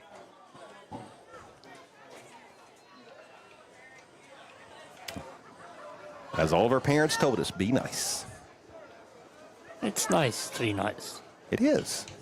Love, love, and be nice. So still no signal as to what the penalty is, but I think we can all deduce what that was. And that will be a 15-yarder, if I'm not mistaken. That will push the ball back inside of the 15-yard line. They're going to spot it at the 12. Sideline penalty against the Greyhounds. Now, they're moving the sticks. Should they have done that? Yeah, no. Should they have moving the sticks? Should it be 1st and 10 or 1st and 25? I think because the play, nothing happened in the play. But, I mean, the ball had been spotted because of a penalty on the play before. I don't think they should have moved the chains on that, Matt. I think you got to put the chains back where they originally were, and good luck finding that now. Well, I mean, our friends at Appalachian Marketing Media have replay capabilities, but they can't relay that to the officials. This isn't the NFL. I mean, technically they could if they pull out their smartphone, hop on YouTube. Yeah, I don't think the OHSAA would be down with that. Yeah, ball was on the 22. And then this was a play, 15 yards, half distance is goal. Again, they told me that math would not be a part of this job. So they're going to spot the ball. Well, they want the down marker to be down to 12. And that's going to be at the 22. Or is it? 23, Let's not speculate. 22. Let's just watch. Just watch the drama unfold. I think I got it. All right, so we see where the Greyhounds have to get to get a first down, and that's the 33, and the ball is now spotted at the 12? Yes. All right. 1st and 20. Swing pass. Ooh, that was nearly picked, but Hargis winds up making the reception, and in another flag. You saw that one, Matt. And making the tackle for East was Leon McKinney. That was a really nice catch by Hargis and a good run after catch. But boy, that ball was nearly picked right about the 4-yard line, and that could have been 6 for the Tartans. But it's an illegal block in the back, so a lot of this is coming back. So Manchester up 20-0 in Sciotoville. Had a pretty solid game up to this point, but it's gotten a little ugly here over the last few plays. Only had 2 penalties, or actually 1 penalty up until that last penalty, but now piling up the yards now. 5:54 left to play in the first half. Greyhounds up 20-0. Let's see, that was a pass complete here, but it's also got called back by penalty. So it is a replay of first down. But it's going to be up 10 now, right? That looks to be the case. So they wound up losing, what, 2-3 yards on it? Yes. Here's Brown. He tucks it. He's going to go. Heads to the left. Sidesteps a defender. Emilian Brown is loose. He's got the first down with blockers in front. Cuts back to the right. Now back to the left, and he's tripped up just shy of midfield, and making a touchdown-saving tackle for East was Tanner Boffman. Well, I see now the big play capability that Emilian Brown possesses. We've talked about it several times already tonight. In the first game against Fayetteville, he had both of Manchester's TDs in their 12-0 win over Fayetteville. An 85-yard kickoff return for a score and an interception return for a TD. You get him in the open field, man, he's capable of doing some really, really cool things. He gets 40 yards on this pickup, and it's 1st and 10 at the 50. He looks like he's moving at another level. Definitely another gear. 3 receivers to the right, 5 wide here. 2 receivers to the left. Could this be a quarterback draw? Brown, he's going to take the snap, but a flag goes flying. Somebody wasn't set, so it's going to be a 5-yard penalty. So this will back the ball up to the 45-yard line. It'll be 1st and 15. To tell you a little bit more about Manchester's coach, again, his name is Justin Schmitz. He's in his 2nd tour of duty here at Manchester. He coached the Greyhounds back in 2021 and then spent a couple of seasons at Blanchester. 6 and 7 as the Greyhounds head coach. Looking to get 500? Yeah. Look how deep that eye back is. He is way back there. That is Blythe, and he's going to take the pitch, and he's going to get away from one defender, but not the second. Nice job by the Tartans. That is Levi Boyd. Originally, Dakota Cook got in the backfield to disrupt the course of Blythe. He couldn't quite make the tackle, though. Then Levi Boyd, the sophomore, came in there to make a nice stop and clean it up for a loss of 3. I was going to say, he lost a good bit on that one. Back to the 42-yard line. It's 2nd down and 18. Levi Boyd has made some nice plays offensively and defensively here in the 2nd quarter. He did have that fumble, which brought an end to the Tartans most recent drive, but he had a super run prior to coughing it up, and he had a good run earlier on in that drive. And here's what's wild. If he wasn't so deep, he wouldn't be having a loss of the game, probably. Yeah. I mean, he is about 5.5 yards deep, almost 6. Here's a play action. Brown going to the air, looking for Hargis near side, overthrown incomplete. There were actually 2 receivers in that area. Hargis out of the backfield, as well as Max Hansen. And the incompletion will make it 3rd down and 18 with 3:25 left to play before halftime here in Sciotoville. Manchester up 20-0. Scoreboard shows 0-0 if you're paying attention to that on the Appalachian Marketing Media video stream, but there's some bulbs out on the Greyhound side of the scoreboard. Folks here in Sciotoville wishes that was the case. But there is a live working scoreboard on our Appalachian Marketing Media.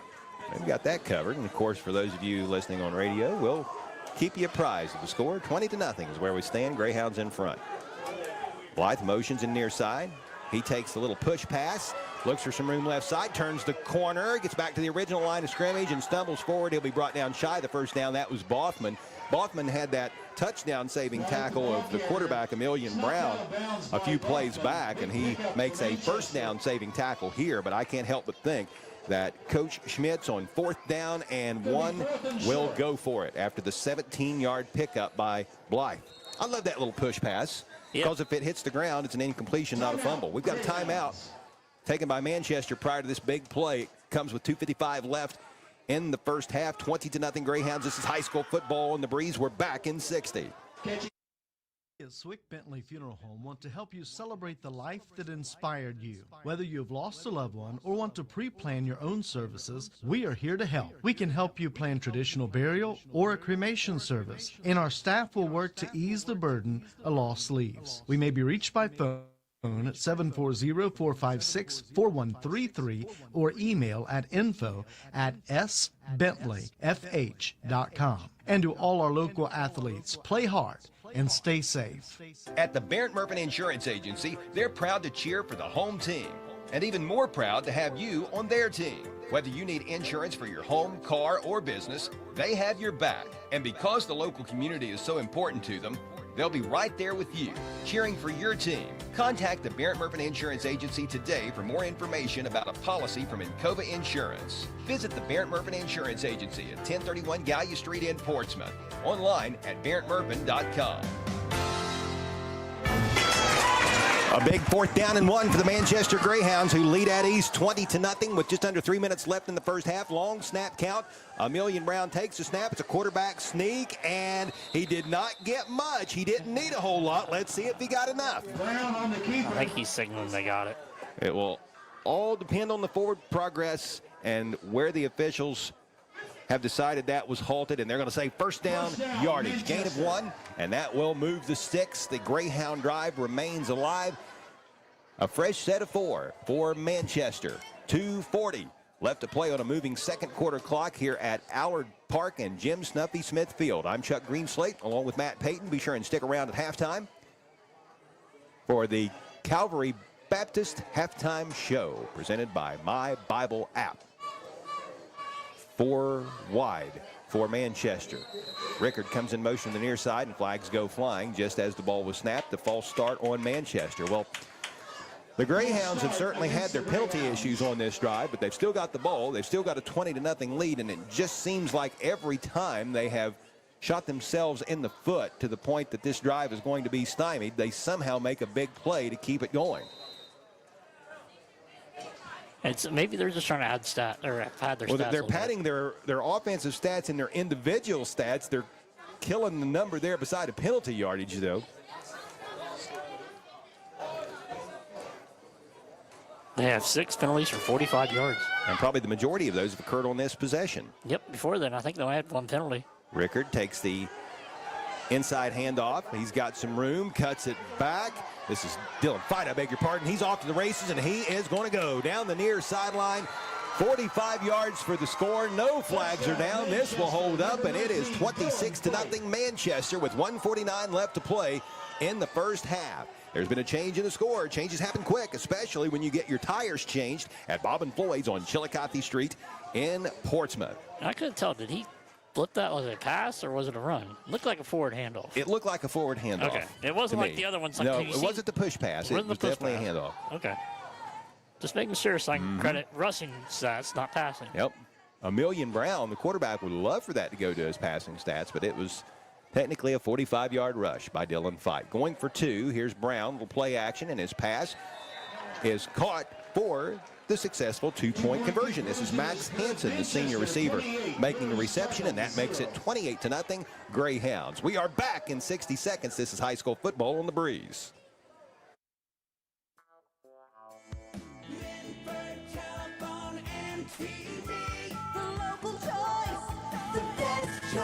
Your internet experts with fiber fast efficiency. Generations of exceptional service. Stay connected with a legacy.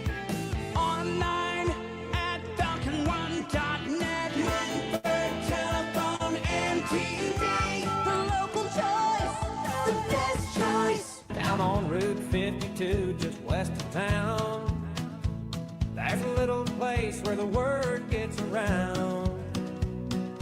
Quality heating there's got your back.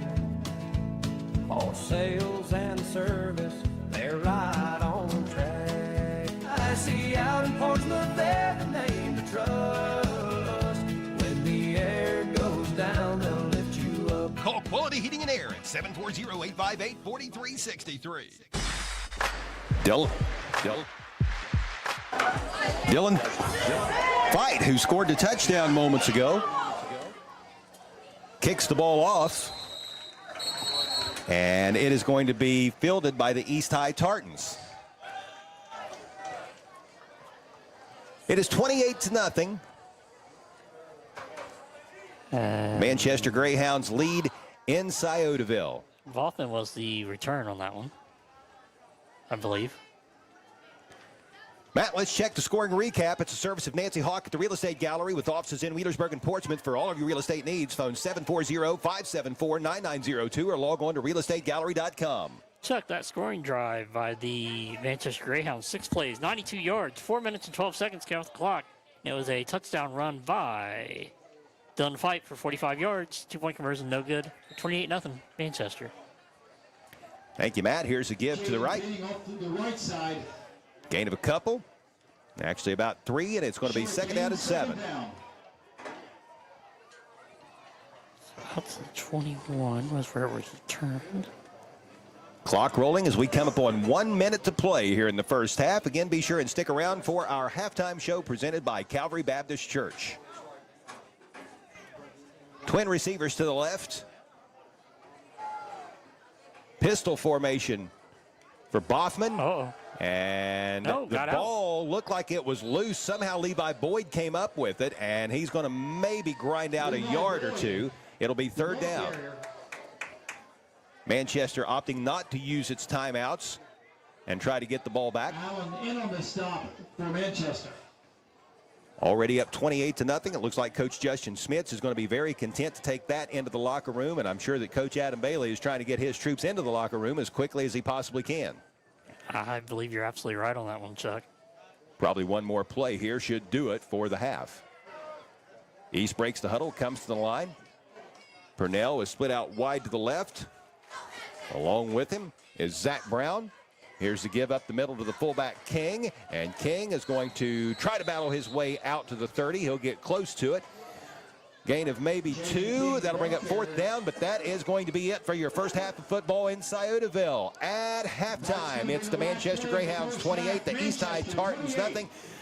This is high school football on Classic Rock 107.5 The Breeze. We're back in 4 minutes.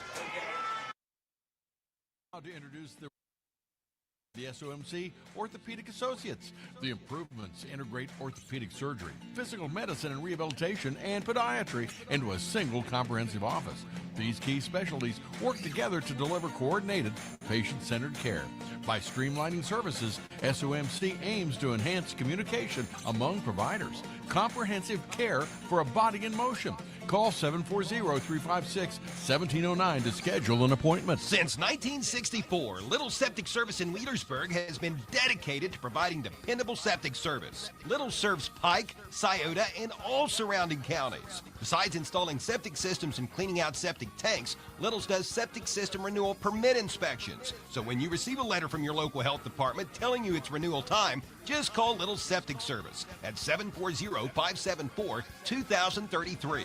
From little problems to major issues, you can depend on Little Septic Service. A remodel can be exciting like a walk down the red carpet, or it can be exciting like a stroll over hot coals. If you're going to do a remodel, do it right. Consult with a Waypoint Living Spaces dealer designer. They will work with you to determine your style and deliver exactly what you had in mind. On time, on budget, easy. Tri-State Kitchens at 8516 Ohio River Road, Wheelersburg is your local Waypoint dealer. Phone 740-574-2802. Jenkins Sunoco in Sciotoville is your complete automotive repair center, offering brake repair, tune-ups, oil changes, alignments, batteries, tires, wiper blades, and more. Jenkins has been servicing the area since the 1960s. The garage is open Monday through Saturday, while the gas station and convenient mart are open 7 days a week. To offer snacks, cold soft drinks, diesel fuel, and Sunoco gasoline, the official fuel of NASCAR. Race into Jenkins Sunoco, 5435 Gallia Street, Sciotoville. High school football on this Total Media Group station is presented by Portsmouth Block and Portsmouth Building Supply, People's Bank, the Real Estate Gallery, Conley Trucking and Conley River Terminal, the Scioto County Career Technical Center, Carpenters Local Union 437, the Glockner family of dealerships, Gamps John Deere and Convenience Store, SOMC, Portsmouth Insurance, Monroe's Frame and Collision, the McKinley Funeral Home, as well as Collier Companies. Hi, I'm Jay Hash with Hope Source. Hope Source helps individuals and families live complete, meaningful, and happy lives. We offer a full array of high-quality mental health and addiction treatment services to meet the individual needs of every person we serve. In every interaction, we provide the care we would expect for our closest friends or loved ones. No matter your situation, there is hope. For information, check out our website at hopesourcetreatment.com. Find us on Facebook or call 740-353-HOPE. Hello, this is Megan Martin, Banking Center Manager at First State Bank. At First State Bank, we believe that when we build up our customers, our communities, and each other, we can make a lifelong difference. When you bank with us, you're supporting the local coffee shop down the street, a young couple's first home, and the community you live in. Stop in at our Portsmouth Banking Center or visit our website at fsb4me.com. That's FSB, the number 4me.com. First State Bank, built on belief. Member FDIC. Visit your local groceries, the Minford IGA and Westside IGA, as well as Westside Hardware. At the Minford and Westside IGAs, you'll find full-service delis with fresh-cut Angus beef and daily lunch specials. The Westside IGA offers up an incredible 18-inch pizza special, which provides a 2-topping 18-inch pizza, a bag of chips, and a 2-liter, all for just $19.99. Right beside the Westside IGA is Westside Hardware. They've got all kinds of tools and fasteners, as well as an extensive amount of items pertaining to automotive, carpentry, plumbing, and heating and air. The Minford IGA, Westside IGA, and Westside Hardware open 7 days a week. At halftime, the Eastside Tartans trail at home to the Manchester Greyhounds. Hi, everyone. I'm Chuck Greenslade along with Matt Payton, welcoming you to the My Own Bible halftime show brought to you by Calvary Baptist Church at 2306 Waller Street in Portsmouth, Ohio. While making great efforts to reach the world with the gospel, reach the world with the Word of God, Calvary Baptist Church and My Own Bible seek to support all the athletes and families of Southern Ohio. You're invited to be our guest at Calvary Baptist Church this Sunday. My Own Bible exists to bring the Word of God to the world. With the Bible in over 30 languages, this mission is being accomplished. If you are looking for a Bible app, a daily devotional, or a Bible reading plan, My Own Bible can help. On the My Own Bible platform, you can search and share Scripture with just a touch of your screen. Download My Own Bible today for your computer, Apple, or Android device and discover the many Bible helps available to you. From devotional and Bible reading plans to commentaries and Bible helps resources, My Own Bible is a powerful tool for the gospel of Jesus Christ. For more information about Calvary Baptist Church or My Own Bible, visit becauseofcalvary.com. That's becauseofcalvary.com. Again, 28-0 is our halftime score. Matt, let's take a look at the first half stats as Manchester has a 4 TD lead lead over the East High Tartans. All right, Chuck, first we'll go with the Manchester team stats, followed by individual stats. Manchester has 11 first downs, 1 passing, 9 rushing, and 1 due penalties. They're 0 for 2 on third down, but they're 1 for 1 on fourth down. They have 187 total yards of offense, with 31 yards passing and 156 yards rushing. They have 6 penalties for 45 yards, and their time possession is 8 minutes and 8 seconds. Individual stats for the Greyhounds. Amelia Brown is 3 of 6 passing for 31 yards. His targets, Joel Blythe, 1 for 3. Levi Hargis, 2 for 28. And then the individual rushing for the Greyhounds, Joel Blythe, 5 carries, 23 yards, 4.6 average, 4 touchdown. Amelia Brown, 3 carries, 65 yards, and 21.66 average. Braylon Rickert has 3 carries for 23 yards, 7.6 average, and 2 touchdowns. And Dylan Fight, 1 carry, 45 yards, 4 touchdowns. Tell you what, Braylon Rickert, 3 carries, 23 yards, and 2 touchdowns. It's not bad. That's pretty good average, isn't it? That's pretty good. Not a bad 2 out of 3 times you score a touchdown. It's not bad. Yeah, for sure. Now for the home team on the board, the East High Tartans. The Tartans had 4 first downs, 1 passing, 3 rushing. The Tartans are 2 of 8 on third down efficiency, and they are 1 of 3 on fourth down. East has 106 total yards of offense, with 11 yards passing and 95 yards rushing. They have 4 penalties for 30 yards, and their time possession is 14 minutes and 29 seconds. For the Tartans passing, Tanner Boffman, 1 of 4 for 11 yards. And his lone receiving target, Lyndon Williams, 1 catch for 11. Rushing the ball for the Tartans, you have Levi Boyd, 3 for 25. Tyson Purnell, 13 for 60.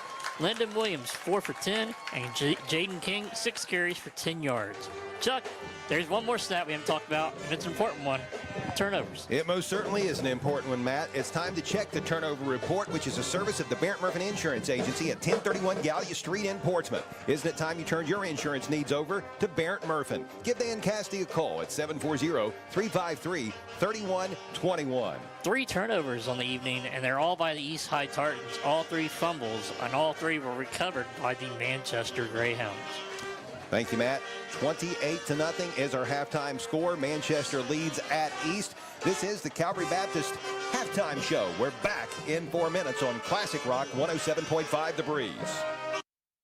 Your tire store shouldn't remind you of a 3-ring circus. So head to a dealer who's serious about quality. Michelin offers the most fuel-efficient line of tires on the road and provides exceptional, long-lasting performance. BF Goodrich tires are built for drivers looking for high performance and aggressive styling. Forget the circus. See the tire experts. See Bob and Floyd's Tire Sales at the corner of Routes 23 South at 52 West on Chillicothe Street, Portsmouth. Category testing based on SAE J1269 rolling resistance industry practice. If you're looking for a sharp used vehicle, give Coles a call. Coles Auto Sales in West Portsmouth offers a great selection of vehicles that are easy on gas, easy on the eyes, and easy on the wallet. So give Coles a call. Coles offers financing. Bad credit, no problem. All you need is proof of income and a down payment. You can apply for pre-approval by visiting Coles Auto Sales on Facebook. Give Coles a call at 740-357-6009 and visit their new and larger location at 16127 US 52 in West Portsmouth. Gamp's Corner, Route 140 in Slocum, is the perfect way to start the day. The BP convenience store opens the doors at 5:30 with home-cooked breakfast, coffee, and that first smile of the day. Everything from groceries, pop candy, bread, milk, or fertilizer. They've even got an ATM for fast cash. Starting at 11 o'clock, enjoy delicious homemade pizza cooked to order. And remember, the BP convenience store will also deliver your home heating, fuel, and kerosene. Your one-stop shop for everything is the BP convenience store, Route 140 in Slocum, where it's good and green, both sides of the street. High school football on this Total Media Group station is presented by Portsmouth Block and Portsmouth Building Supply, People's Bank, the Real Estate Gallery, Little's Septic Service, Little's Grease Trap Removal, Little's Excavating, and Mr. Reuter Plumbing, the Counseling Center, Clark's Pump and Shop, First State Bank, the Minford IGA, Westside IGA, and Westside Hardware, Appalachian Marketing Media, and Dyer Insurance. Don't spend thousands of dollars on marketing that doesn't work. Appalachian Marketing Media can grow your business with targeted marketing strategies, tactics, and resources that actually do work. Appalachian Marketing Media sells market-friendly websites that are designed to convert traffic into clients. Appalachian Marketing Media provides superior customer service and will quickly respond to any of your website needs. With packages starting at $2,000, contact Appalachian Marketing Media on Facebook and learn more on their website. Why is Southern Ohio Medical Center Urology Associates the perfect choice for you? It starts with the expert care of board-certified urologist Dr. Stephen Willems, followed by a variety of procedures offered right in the office, which means no hospital stay and a quicker recovery. Along with general urology care, SOMC Urology Associates also offers the latest in advanced treatments for enlarged prostate, including Urolift and Aquablation, board-certified expertise and the latest procedures in prostate care. SOMC Urology Associates is the perfect choice. Call us at 740-3564-URO today. Halls Napa in Wheelersburg wishes the best to all local teams and proudly commends the hard work put forth by our local high school athletes.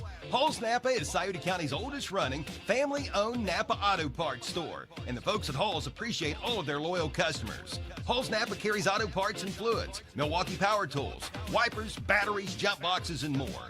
Visit Halls Napa Auto Parts at 11774 Gallia Pike Road in Wheelersburg. And be sure to check out Halls Napa on Facebook. The Carpenters Local Union 437 is actively seeking apprentices and journeyman carpenters. Your pay is based on your experience, but you'll start out earning a good living wage with health care and pension. The Carpenters Union takes an earn-as-you-learn approach to their apprenticeship, ensuring you earn a good living wage with benefits for your family right from the start. And every apprentice will graduate with an associate degree. To learn more about joining your local Carpenters Union, contact Trampus Puckett at Carpenters Local 437. Phone 740-354-7518. 28-0, the Manchester Greyhounds lead at East. We are at halftime. This is the Calvary Baptist Halftime Show. Hi again, everyone. I'm Chuck Greenslade along with Matt Payton. Let's check some other scores from around the area. Wheelersburg has a 14-0 lead over the Northwest Mohawks. Portsmouth and the Gallia Academy are all even at 7. Valley leads Waverly 11-3. The Indians are trying to open up the season with a 4-0 start. Minford is in front of Oak Hill 21-0. Notre Dame, also a school trying to start out 4-0. The Titans, under new coach Bobby Boldman, they lead Miami Valley Christian 28-0. Racine Southern is in front of Greene 27-0. Chillicothe has an 18-7 lead over West. Colgrove is up on Chesapeake 32-8. Sims Valley is leading South Point 37-18. Fairland leads Rock Hill 19-7. Zane Trace has a 28-6 advantage over Piketon. Ashland is leading East Jessamine 14-0. Gloucester Trimble has a 14-0 edge over Wellston. Russell leads Paintsville 20-0, and Jackson so far has doubled up on Western Brown 28-14. That's a look at scores as they stand right now. Did you get Portsmouth? 7-0. That's what I just saw. Yep. Passing along some other high school scores from yesterday in boys soccer, Wheelersburg and South Webster played to a 1-1 tie. Northwest was a 5-2 winner over Waverly. Ironton St. Joe ousted Clay 5-2, and Jackson was triumphant over Hillsboro 4-1. In girls soccer, Jackson defeated Hillsboro 2-1, and Minford and Russell played to a 1-1 tie. Yesterday in girls volleyball, Wheelersburg defeated Waverly in 3 games. West was a winner over South Webster in 5. Valley was victorious over Minford in 3. The Northwest girls volleyball team defeated Oak Hill in 4. Western Pike defeated Eastern Pike in 4. Chesapeake was a winner over Ironton in 3. South Point topped Colgrove in 3 games. The Gallia Academy defeated Rock Hill in 3. Adena prevailed over Piketon in 3. And Jackson's girls volleyball team was a winner over Hillsboro in 3 games. On another high school sports note, Portsmouth senior Sienna Allen has committed to play basketball at Ohio University. Sienna was a key component of the Portsmouth Lady Trojan State Championship girls basketball team last season. Last night in college football in the ACC, NC State was a winner over Wake Forest 34-24. Just saw that Utah was leading Colorado 10-0. Looking ahead to tomorrow in college football, the top-ranked Ohio State Buckeyes will entertain the Ohio University Bobcats. That'll be a 7 o'clock kickoff at the Horseshoe. You'll be able to hear that game on Fox Sportsmouth 95.7 FM with coverage beginning at 5:30. An incredible win for the Buckeyes last Saturday, taking down Grambling State 70-0. Julian Sand was nearly perfect in that game. The Buckeyes showing why they deserve that #1 ranking. But the OU Bobcats, Matt, arguably the greatest win in program history, taking down the visiting West Virginia Mountaineers 17-0. The reigning MAC champion OU Bobcats starting off the season in a positive way. They lost in the opening week, but it was on the road to another Big Ten school, Rutgers. I don't think the Bobcats have the horses to hang with the Buckeyes, but it would be interesting if they could have a respectable showing tomorrow. I think that's the thing. If OU can hang around for at least a half, I mean, at least make it respectable, but I mean, it's hard. This could be a night game at the Shoe, and it's a whole different animal when it's a night game up there. That's for sure. Especially now they don't get that many of them because big noon kickoff. But I can see them maybe hanging around for a couple drives. Kentucky will host Eastern Michigan tomorrow. That'll be a 7:30 kickoff at Kroger Field in Lexington. The Marshall Thundering Herd will be at home to welcome Eastern Kentucky to Joan C. Edwards Stadium. That's a 6 o'clock kickoff, and the Cincinnati Bearcats will be at Nippert Stadium tomorrow to entertain Northwestern State. That game will kick off at 3:30. Last night in the NFL, the Packers prevailed over the Commanders 27-18. Both the Bengals and the Browns will have 1 o'clock games this Sunday. The Cincinnati Bengals will play their home opener hosting Jacksonville, while Cleveland will visit Baltimore. The Cincinnati Reds were off yesterday, but they still managed to gain some ground in the National League wild card standings. The Reds are only a game and a half out in the NL wild card race heading into this weekend. That first pitch out in Sacramento tonight, which is where the A's are playing their games, their home games this year. That'll be at 10:05. We're actually going to air that on 95.7 after the Portsmouth Trojans football game.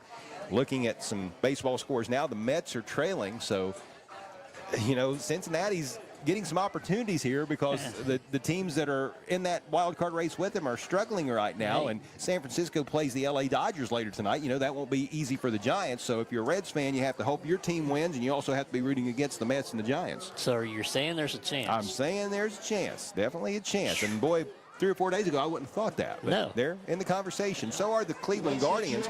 The Guardians are not in quite as good a shape as Cincinnati, though. The Guardians defeated the Royals 3-2 yesterday. This evening, Cleveland is playing the Chicago White Sox. The Guards head into the weekend 3.5 out in the AL wild card race. In MLS soccer tomorrow, the Columbus Crew will visit Atlanta. FC Cincinnati will host Nashville. Both those games will start at 7:30. And the NASCAR Cup Series will race at Bristol Motor Speedway tomorrow evening, where the green flag will fly at 7:30. Again, our halftime score here in Sciotoville. The Manchester Greyhounds lead the East High Tartans 28-0. We'll step away for a 4-minute break. This is the Calvary Baptist Halftime Show on Classic Rock 107.5 The Breeze. Sunoco in Sciotoville is your complete automotive repair center, offering brake repair, tune-ups, oil changes, alignments, batteries, tires, wiper blades, and more. Jenkins has been servicing the area since the 1960s. The garage is open Monday through Saturday, while the gas station and convenient mart are open 7 days a week to offer snacks, cold soft drinks, diesel fuel, and Sunoco gasoline, the official fuel of NASCAR. Race into Jenkins Sunoco, 5435 Gallia Street, Sciotoville. Harris Floor Covering, located at 610 9th Street, Portsmouth, is the area's leading floor covering contractor. Harris Floor Covering has everything for your home or business, including resilient tile, sheet flooring, quarry tile, ceramic tile, outdoor floors, industrial floors, carpet, acoustic ceiling, underlayment, and more. Call Stephen Harris at 740-353-7959 or 740-352-9212. Harris Floor Covering, proud supporters of the youth of the area. Since 1937, the McKinley Funeral Home has been there for families in a most stressing time of need. They've been there with their comfort and understanding, and the McKinley Funeral Home will continue to serve area families with a commitment even deeper than before. Call the McKinley Funeral Home and talk with their friendly, knowledgeable staff, always willing to go that extra step in making sure you're well pleased. That's the McKinley Funeral Home, located on U.S. Route 23 in Lucasville. Phone 740-259-2481. Penn Station East Coast Subs is a proud supporter of local high school sports and is always as fresh as the next play.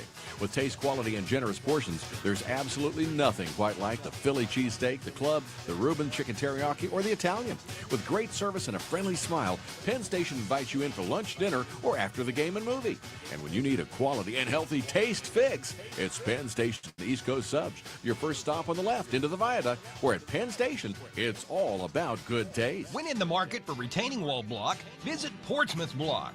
Portsmouth Block manufactures several types of retaining wall block, including a brand known as Keystone Compact 3 Regency. Loved by those who buy it and install it, Keystone Compact is trusted by architects, engineers, and contractors around the world, as it artfully delivers a beautiful pattern, both gorgeous and efficient. Visit Portsmouth Block at 2700 Gallia Street in Portsmouth and look for Keystone Compact retaining wall block, manufactured right in Portsmouth. Online at portsmouthblock.com. Josie and Carly and all the gang at Conley Trucking and the Conley River Terminal wish the best to our local athletes. In business since 1975, Conley Trucking will do both commercial and residential work, hauling everything from gravel to grain.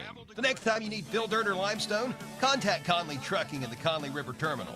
Phone 740-776-7634. For a quote, email conleytrucking@frontier.com. And again, Josie and Carly wish all area athletes the best of luck.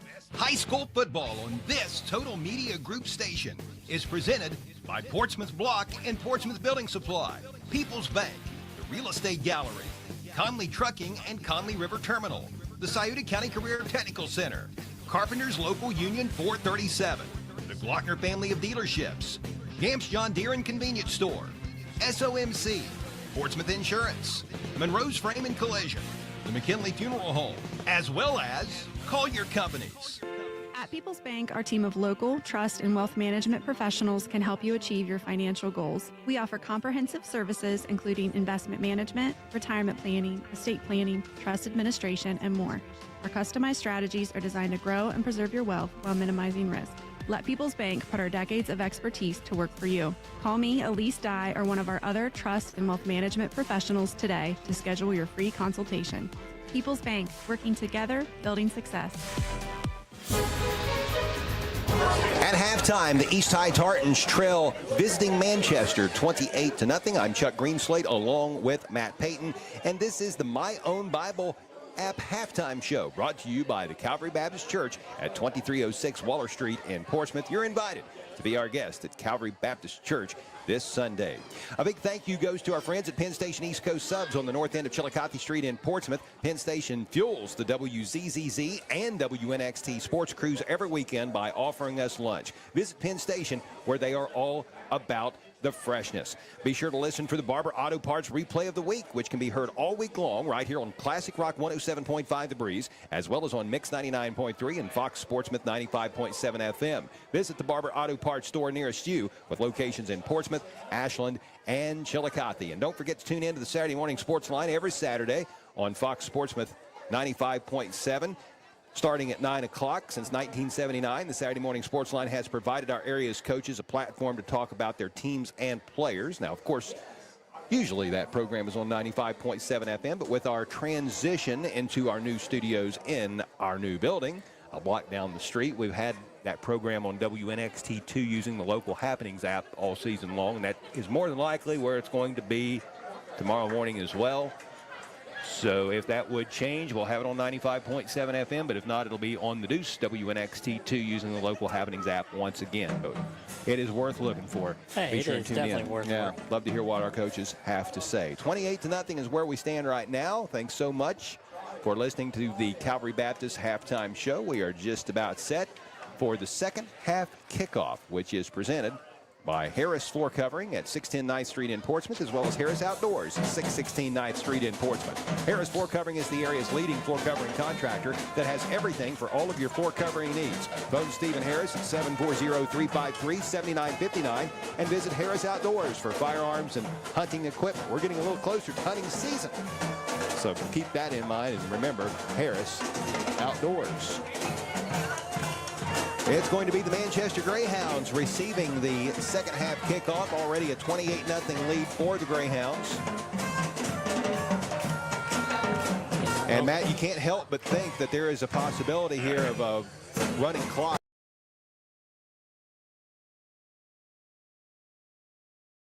Joe, that it found late in the second quarter when they had a pretty good drive going before putting the ball on the ground for the fourth time. They did do some good things on that next to last drive.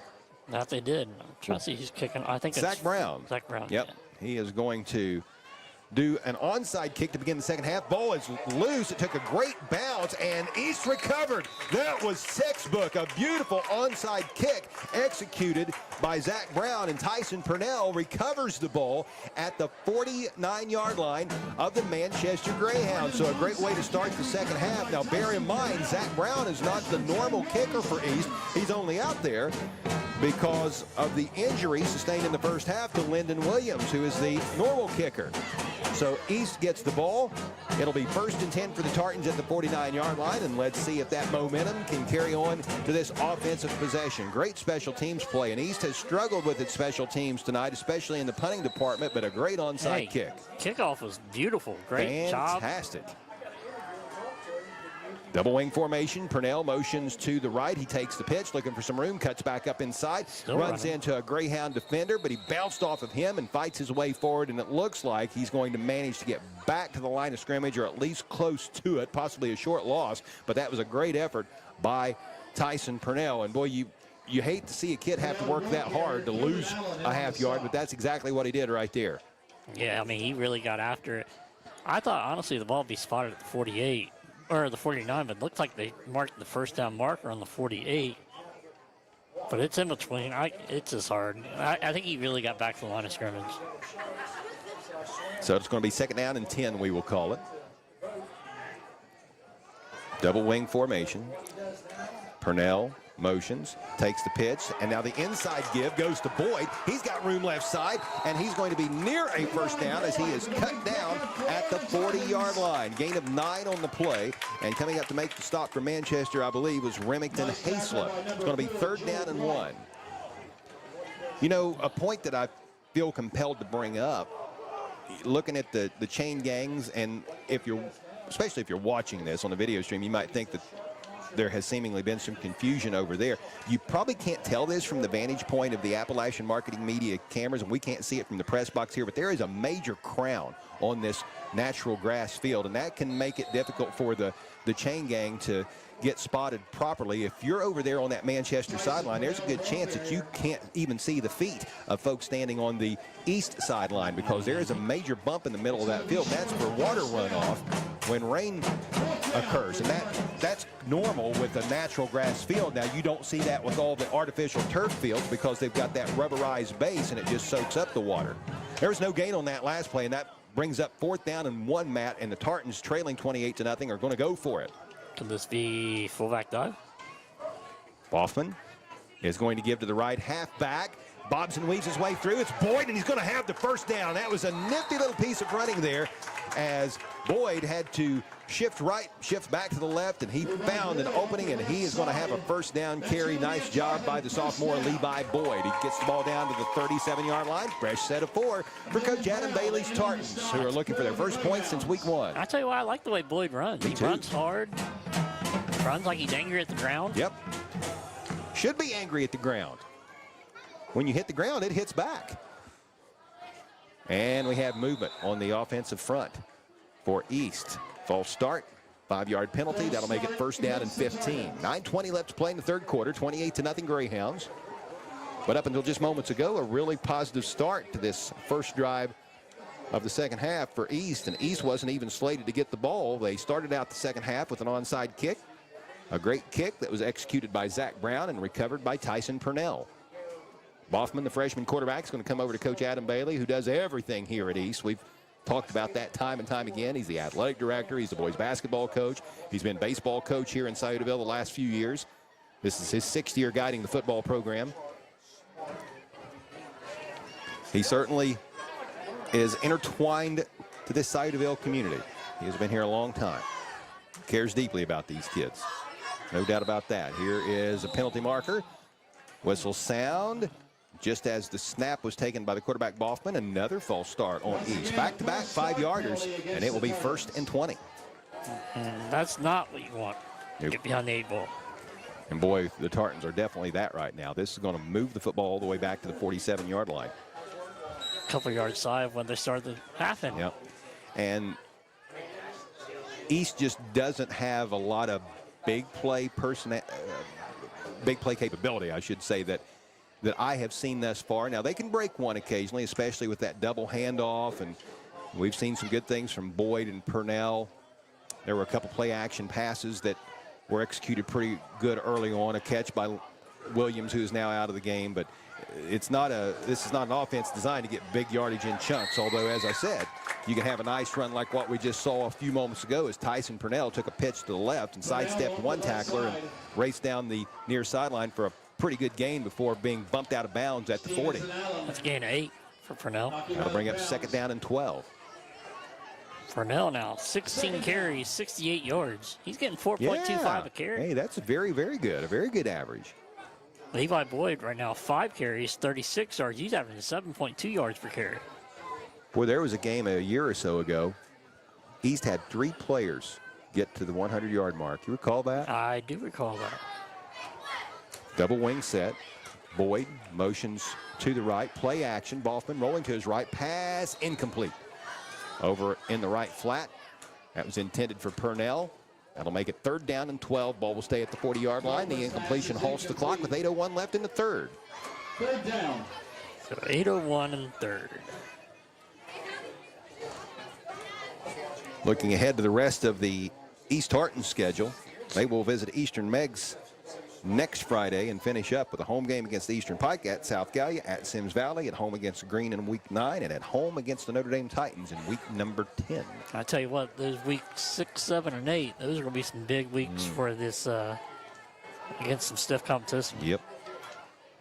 Here is that double handoff. The pitch went to Purnell. He gave it to Boyd. Boyd room left side, and he'll battle his way down to the 31-yard line. Gain of 9 on the play. East executes that play very, very well. And it's hard actually to scout. I mean, I remember a couple years ago being on the sideline for Notre Dame and East, and it's just something that it's so hard to, you get your flow. Like your middle linebackers are watching the guards. They see that, and they're thinking, oh, it's going to the left. Next thing you know, you got a handoff coming back the other way. You know, back in the day, the old rule of thumb was that the guards would take you to the football. If a guard was pulling one direction, then a trap was coming your way. But then coaches got wise. They would send the guards the opposite way of the football, trying to get that flow of the defense going in the wrong direction. Here is Purnell, the left halfback, finds some room right side. He's tripped up, but not before he takes the ball inside of the 30-yard line. They're going to spot him at the 28, it looks like. Yeah, that's close to the 1st down. Very, very close. Let's see. He might have it. They moved the down marker over on the far sideline to 1st, but the chains haven't moved yet. The officials are going to go over to the chain gang. Talk about it and eye it up. We've got a stoppage play with 7:09 remaining in the 3rd quarter. Manchester up 28-0. Chains coming out, Matt. They're going to bring them out. Bring them out. And I got my binoculars. Let's see what we got. What are your knocks telling you? Well, there's 4 officials around the ball. They're kind of covering where it's at. Now they're coming over. It's going to be very, very close. Yeah, this could be. I love this part of the game. We had this conversation a week or so ago. Yeah. In the NFL, they put computer chips in footballs, and I don't think they're going to do that on the regular, but they did experiment with it during some of the preseason games to where they wouldn't have to bring the chains out. I just think that this is a drama-filled moment that I hope never leaves the game. I mean, right now, everybody's holding their breath. Everybody's wondering. I imagine that's going to be very, very short. He'll stretch him tight, and it's going to be close. Let's see. No. Turnover on downs. Oh, boy. What a stop by the Manchester defense. Another East drive that had some promise comes to an end, and the Greyhounds will take over possession 1st and 10 at their own 28-yard line. 7:09 left in this quarter, 28-0 Greyhounds, and we'll see the Manchester offense for the first time in this 2nd half. 4 wide. Emilian Brown at quarterback. Dynamic. Very, very fast. To go along with his name. Yes. 1 in a million. 1 in a million. Wonder how many times somebody decided to get clever and say that's going to be a newspaper headline if it hasn't already been. Anybody doing the Manchester news already had to have used it multiple times. He's a sophomore, and he's going to throw on 1st down. He's got a man wide open. It's Blythe. What a catch. My gosh. It was a little out in front of him, but he brings it in, and Blythe is off to the races. He's going to make a 73-yard house call, and with that, the Greyhounds are in the end zone again. 34-0 Manchester with 6:55 remaining. A really nice throw by sophomore quarterback Emilian Brown, but the catch by senior Joe Blythe, maybe even more impressive. What concentration. Touchdown Greyhounds. Tell you what, Blythe can run. Yes, he can. I mean, he stretched out fully and got that. That's a heck of a catch and run. Good play action. Nicely executed play. Running clock in effect now here in Sciotoville. I imagine if I'm Blythe, I'm going back watching the last marketing media replay of this game, and I'm going to try to clip that. Pro formation again with a wing to the left, split backs, play action. Brown rolling to his right. He's going to throw it toward the end zone, incomplete. We're going to have pass interference on East, it looks like. We're going to have a do-over with defensive PI here on the two-point conversion attempt. So move it half the distance to the goal. Clock's still rolling. Boy, that's a lot of this game, a lot of this third quarter anyway, is going to evaporate here with this two-point conversion try. Which means we're not going to be here too much longer, are we? No. We do want to say hello to everyone watching the video stream on Appalachian Marketing Media. Available on AppalachianMarketingMedia.com. We appreciate them being here with us tonight. And as always, we love all of you in Radio Land listening to wherever you might be on Classic Rock 107.5 The Breeze. Could Brown have ran that in? I think if he would have made the decision early on, but because he was hesitant. Oh, look at this little pop pass, and it is caught for the two-point conversion. A little razzle, a little dazzle, a direct snap to the halfback Hargis, who then had the little pop pass for the two-point conversion, which is successful. It is 36-0, timeout on the field. We're back in 60 seconds. This is high school football on the Breeze.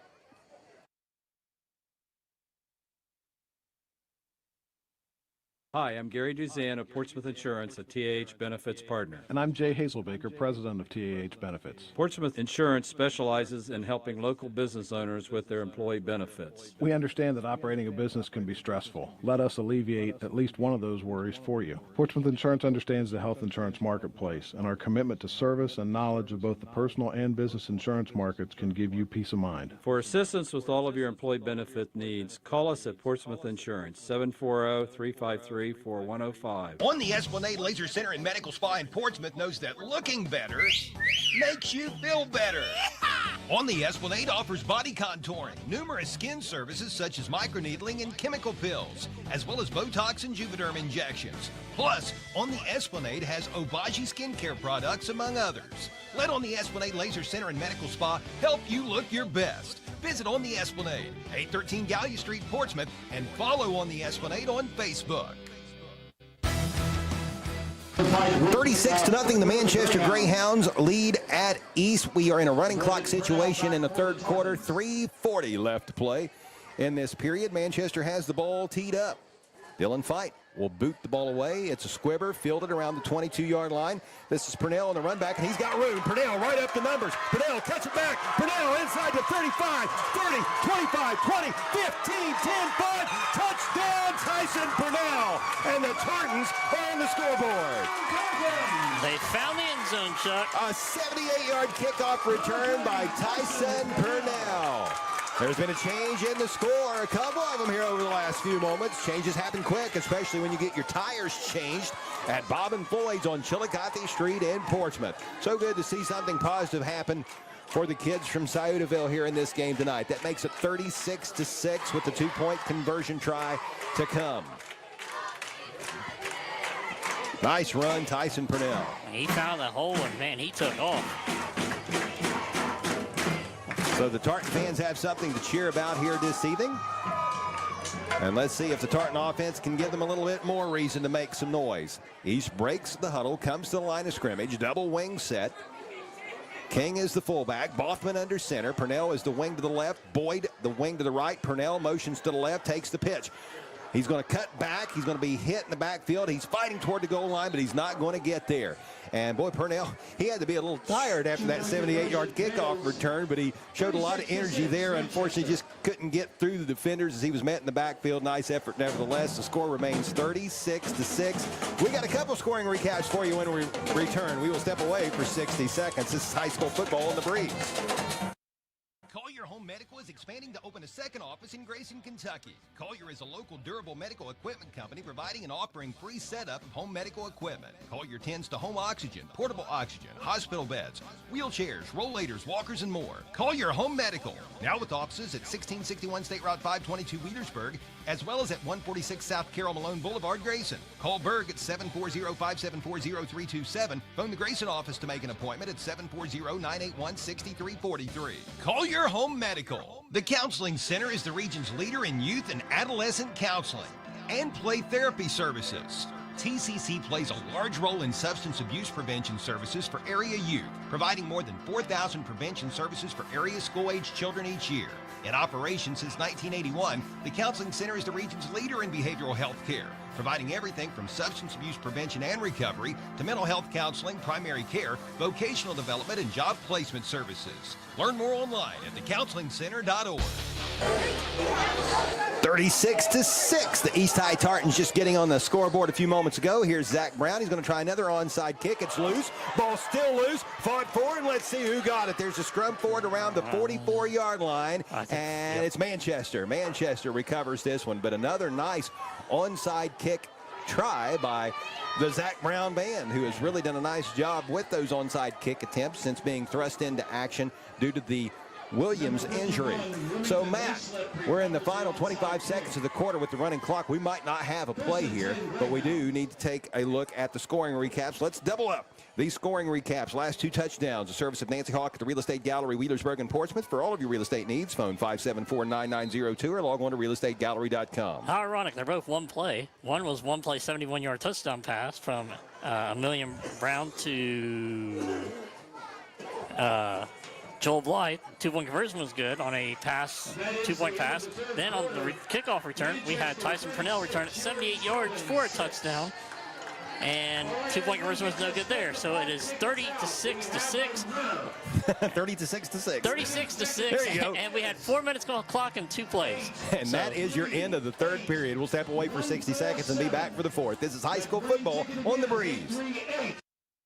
Sunoco in Sciotoville is your complete automotive repair center, offering brake repair, tune-ups, oil changes, alignments, batteries, tires, wiper blades, and more. Jenkins has been servicing the area since the 1960s. The garage is open Monday through Saturday, while the gas station and convenient mart are open 7 days a week to offer snacks, cold soft drinks, diesel fuel, and Sunoco gasoline, the official fuel of NASCAR. Race into Jenkins Sunoco, 5435 Gallia Street, Sciotoville. Little's Grease Trap Removal in Wheelersburg has been servicing restaurants around the region since 1966. Little's crew is equipped with a 4,000-gallon vacuum truck and a portable grease system for hard-to-access traps, allowing Little's professional technicians to get in and out quickly with minimal impact on your business. After your grease trap is pumped, Little's properly disposes of the waste and provides you with official documentation. Little's offers 24-hour service 7 days a week. From major problems to little issues, contact Little's Grease Trap Removal. Fourth quarter just underway in Sciotoville. Manchester up 36-6 with the ball 1st and 10 at the Greyhounds' own 44-yard line. Will pass over in the right flat, and the receiver takes the ball into East territory before being brought down at the 47-yard line. That was Rickett, I believe, on the catch. Gain of 9, and with that, the fourth period is underway. A 30-point lead for the Manchester Greyhounds, looking to improve to 4-0. Just over 11 minutes left. Again, we are in a running clock situation. 4 wide for the Greyhounds. Blythe motions to the right. That has a trips look over there. A flag goes flying. Here is a shot for Blythe down the far sideline, and that ball was a really good throw by Amelia Brown. It was there, but Blythe cannot make the catch as he had done on the last Manchester possession. It would not have counted anyway, though, as the penalty is on the Greyhounds. And they're going to decline it, I guess, or are they going to accept it? If it's declined, it'll be 3rd down and 1. They're going to accept it. I was going to say, why wouldn't they? Well, the side judge here waved his arms like it was in. I was like, unless I think unless it was a legal motion. Shift, yep. Yeah. And those signals do certainly resemble each other. We'll figure it out. So this 5-yard penalty moves the ball back to the 47-yard line. Still running clock. Offset eye. Haven't seen that out of the Greyhounds tonight. Wing to the right, a receiver to the left, and a double handoff by Manchester, throwing a little East football at the Tartans, and it is Rickert hurdling a defender and taking the ball down to the 34-yard line. That was a nice run by Braylon Rickett, the senior, hurdling a defender. Don't see that every day. No, not at the high school level. That's going to be a first down carry. Marked that 34-yard line. It's a gain of 18 for number 18. 9:40 left to play in the ball game. Manchester en route to picking up its 4th win in 4 tries this season. Question now is, what will the final score be? So great to see East get that kickoff return for a touchdown, courtesy of Tyson Purnell a little earlier in this second half. Here's Emilian Brown, pitches to Blythe. Blythe with the lead blocker, has some room right side, gets the edge, has the first down, cuts it back inside the 30, and a flag, couple flags go flying, and that's the illegal block you alluded to, Matt, so a lot of this is going to come back. You know, one of the more interesting plays I've seen all year occurred in that 3rd period on that 2-point conversion try by Manchester. Things got happening very, very fast after that with the kickoff return by Purnell immediately following that successful 2-point conversion try, so we really didn't get a chance to break it down, but we assessed it during a commercial break, and that was an interesting play. Brown, the quarterback, lined up behind the guard, and then the center direct snapped the ball to the running back, which was Hargis, Levi Hargis, and then he did a little Tim Tebow-esque pop pass, which was caught by Dylan Fight. That was a very interesting play executed to perfection by Manchester. Now his penalty moves the ball back to the 42-yard line. It's first and around 20 or so, and the ball is fumbled on the center quarterback exchange. Brown is able to fall upon it. Loss of 1. It'll be second down. Looking ahead for the Manchester Greyhounds. They will return home next week to host Van Loo and then play at Crestline on September 27th, October 3rd at home against Fed Hawk, October 10th at home against the North Adams Club team, at Van Loo in Week 9, and at home against Fisher Catholic in Week 10, October 24th. I'll tell you what, I don't know much about Van Loo. They play them twice, but this might be a year they go. Manchester gets a really good season. Here is a nice rollout pass. Emilian Brown connects with Dylan Fight. Fight takes the ball deeper into Tartan territory, inside of the 25-yard line, inside the 20, actually, it appears. And with that, the Greyhounds have moved. Well, the football is close enough to the 20 that we'll say the Greyhounds are at least within the vicinity of the Quality Heating and Air red zone. Quality Heating and Air can be found on Route 52 in Sugar Grove. It's first and 10 after the big gainer. Coming up on the 7-minute mark of the 4th period, 36-6 Greyhounds. 2-back set, a wing to the right, a receiver to the left. Long count by Brown. He's going to give to Blythe, and he tried that double handoff, and the ball did hit the ground, and East recovers. It is Isaiah White, the junior, who comes away with the fumble recovery. That recovery sponsored by Hope Source. Start your recovery today by phoning 740-353-HOPE. First and 10, Tartans going the other way. Nice job by Isaiah White jumping there, Johnny, on the spot. I think I've seen more double handoffs in this game, the two teams combined, than I have in entire seasons in years past. That's been a big part of the MO, hasn't it? Especially for East, but Manchester's gotten into that act here. Yeah, and I mean, it's a nice, it really is a nice misdirection play, and does get people off balance, but I've seen a lot tonight. There's this double wing set for East with the wings actually over the guards and the tackles and tight ends outside of the wings. Here's Purnell, and he pops it. Purnell off to the races. Purnell into Manchester territory, down the near sideline. 30, 25, 20, 15, 10, 5. Touchdown, Tartans. Another great play by Tyson Purnell as he makes the 76-yard house call to make it 36-12. Hey, he's pretty good at running the ball. He's not bad. He's not bad. He's had a kickoff return for a touchdown and now a rushing touchdown, and that puts him over the century mark this evening in the rushing category. I believe we revert back to regular clock rules now. Yep. Clock stopped after the touchdown with 5:32 left to play in the ball game. East will go for 2. The Tartans break the huddle and come to the line. Purnell's going to line up as the left wing. Levi Boyd is the right wing. The wings inside of the deepest people to each end of the line. And here's a give to Boyd. Boyd rounds the corner left side. He's hit, stumbles forward, and he's going to be dropped shy of the goal line. That was a nice job by Boyd, though. He actually broke the first would-be tackler, maintained his balance, but couldn't get past the second and third. Score stays at 36-12 in favor of the Greyhounds, but East is on the scoreboard again. This is high school football on the breeze. We're back in 60 seconds. Hi, I'm Nancy Hawk, the owner of Real Estate Gallery. I'm inviting you to contact any of our professional realtors for all of your real estate needs, or visit our website at realestategallery.com. Real Estate Gallery Incorporated, Portsmouth and Wheelersburg. Real Estate Gallery, we'll be there every step of the way. Real Estate Gallery. We at Swick Bentley Funeral Home want to help you celebrate the life that inspired you. Whether you have lost a loved one or want to pre-plan your own services, we are here to help. We can help you plan traditional burial or a cremation service, and our staff will work to ease the burden a loss leaves. We may be reached by phone at 740-456-4133 or email at info@sbentleyfh.com. And to all our local athletes, play hard and stay safe.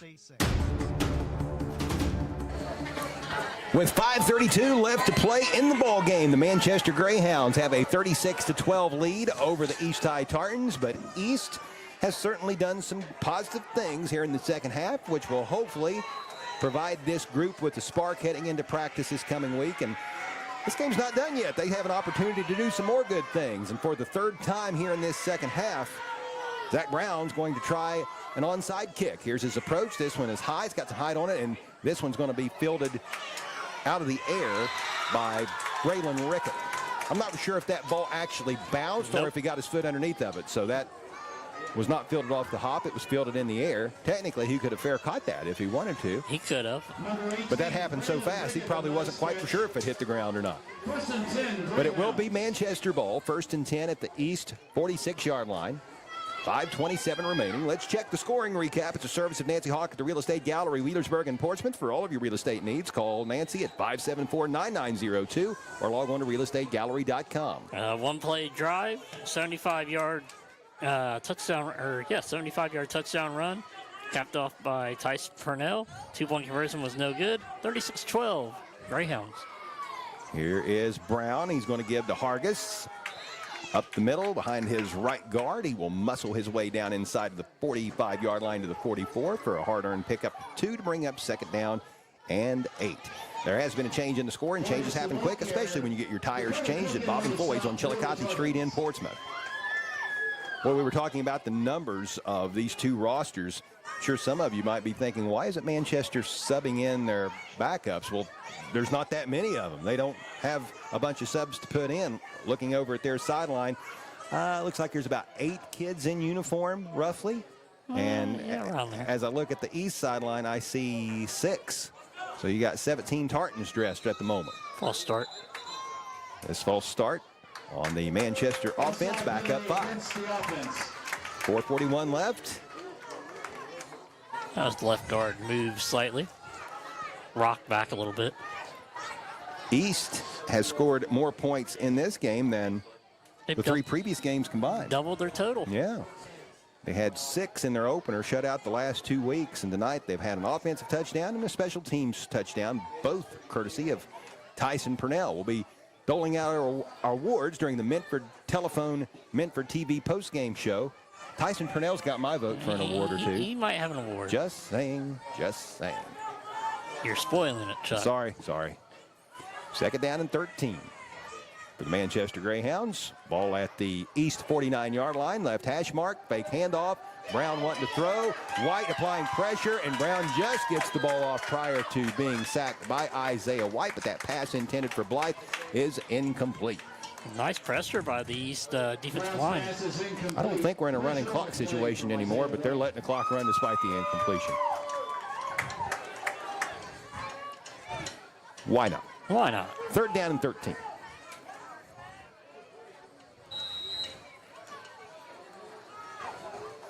I don't see complaining by either side. Nope. Not at all. Not at all. I tell you what, I always wonder about that houses on the visitor side, like that roof right there. Wouldn't that be cool if you had like rooftop seating or something? Yeah. Well, one of those is Bill Shope's house, the PA director here, PA announcer, I should say, and our news director at WZZZ, and he's actually got a deck on the top of his house. Doesn't have an opportunity to use it, though, because he's here at the game all the time.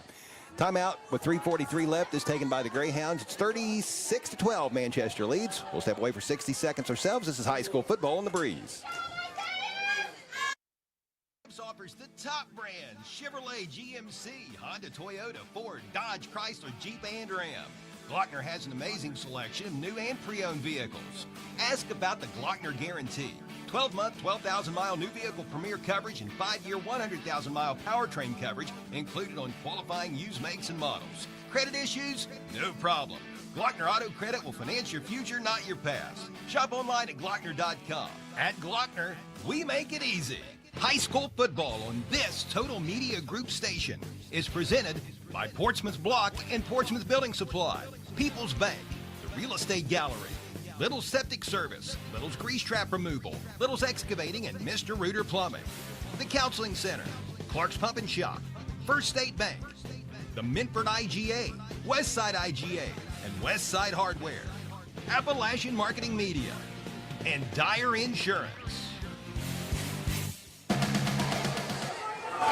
3:43 left to play in the ball game. Manchester has a 36-12 lead at East. Greyhounds with the ball, 3rd and 13 from the 49-yard line. Halfback pass caught, but there is a flag down. Throwing the football was Dylan Fight after taking the pitch from Emilion Brown. On the receiving end was Joel Blythe, but let's check the penalty.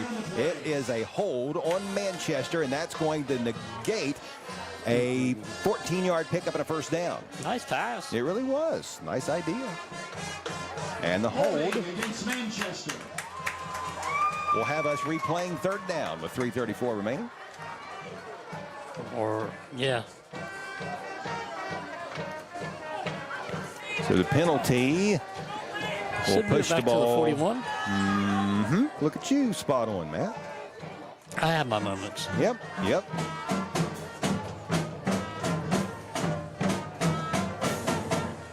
Haven't heard that little chant from a high school band in a minute. It's been a while.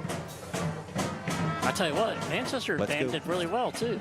Yeah. And so did East. Yeah, they were here performing at halftime, and a tip of the cap to both. Rocking it. Baresta Shope doing a great job singing the national anthem prior to the game, as always. Some musical talent here at Allard Park this evening. Hargis motions to the right, trips to the right. Emilion Brown's going to throw over the middle. Pass caught. This is Blythe. He's got room. Reverses course. Blythe up the middle. He'll have the first down, and he will take the ball inside of the 35-yard line. Making the stop for East was Jaden King, but not before Blythe is able to wiggle his way for another Manchester first down. 25-yard catch and run by Blythe. They needed 24 to move the sticks, and he got a yard to boot. Just under 3 minutes left, and it looks like we've got a timeout on the field. We will take one as well. 60-second TO. This is high school football on the breeze. Trenton Scaff is a senior football player at Minford, who is in the auto body program at the Scioto County Career Technical Center. Trenton, what do you like about the Scioto County CTC in your program? What I like about it is I get to work on cars, paint, all that stuff. And what are your plans for after high school? Plan on getting a scholarship and getting a degree in business or finance. The Scioto County CTC, a proven past for building a better future. Gamp's Corner, Route 140 in Slocum, is the perfect way to start the day. The BP convenience store opens the doors at 5:30 with home-cooked breakfast, coffee, and that first smile of the day. Everything from groceries, pop candy, bread, milk, or fertilizer. They've even got an ATM for fast cash. Starting at 11 o'clock, enjoy delicious homemade pizza cooked to order. And remember, the BP convenience store will also deliver your home heating, fuel, and kerosene. Your one-stop shop for everything is the BP convenience store, Route 140 in Slocum, where it's good and green, both sides of the street.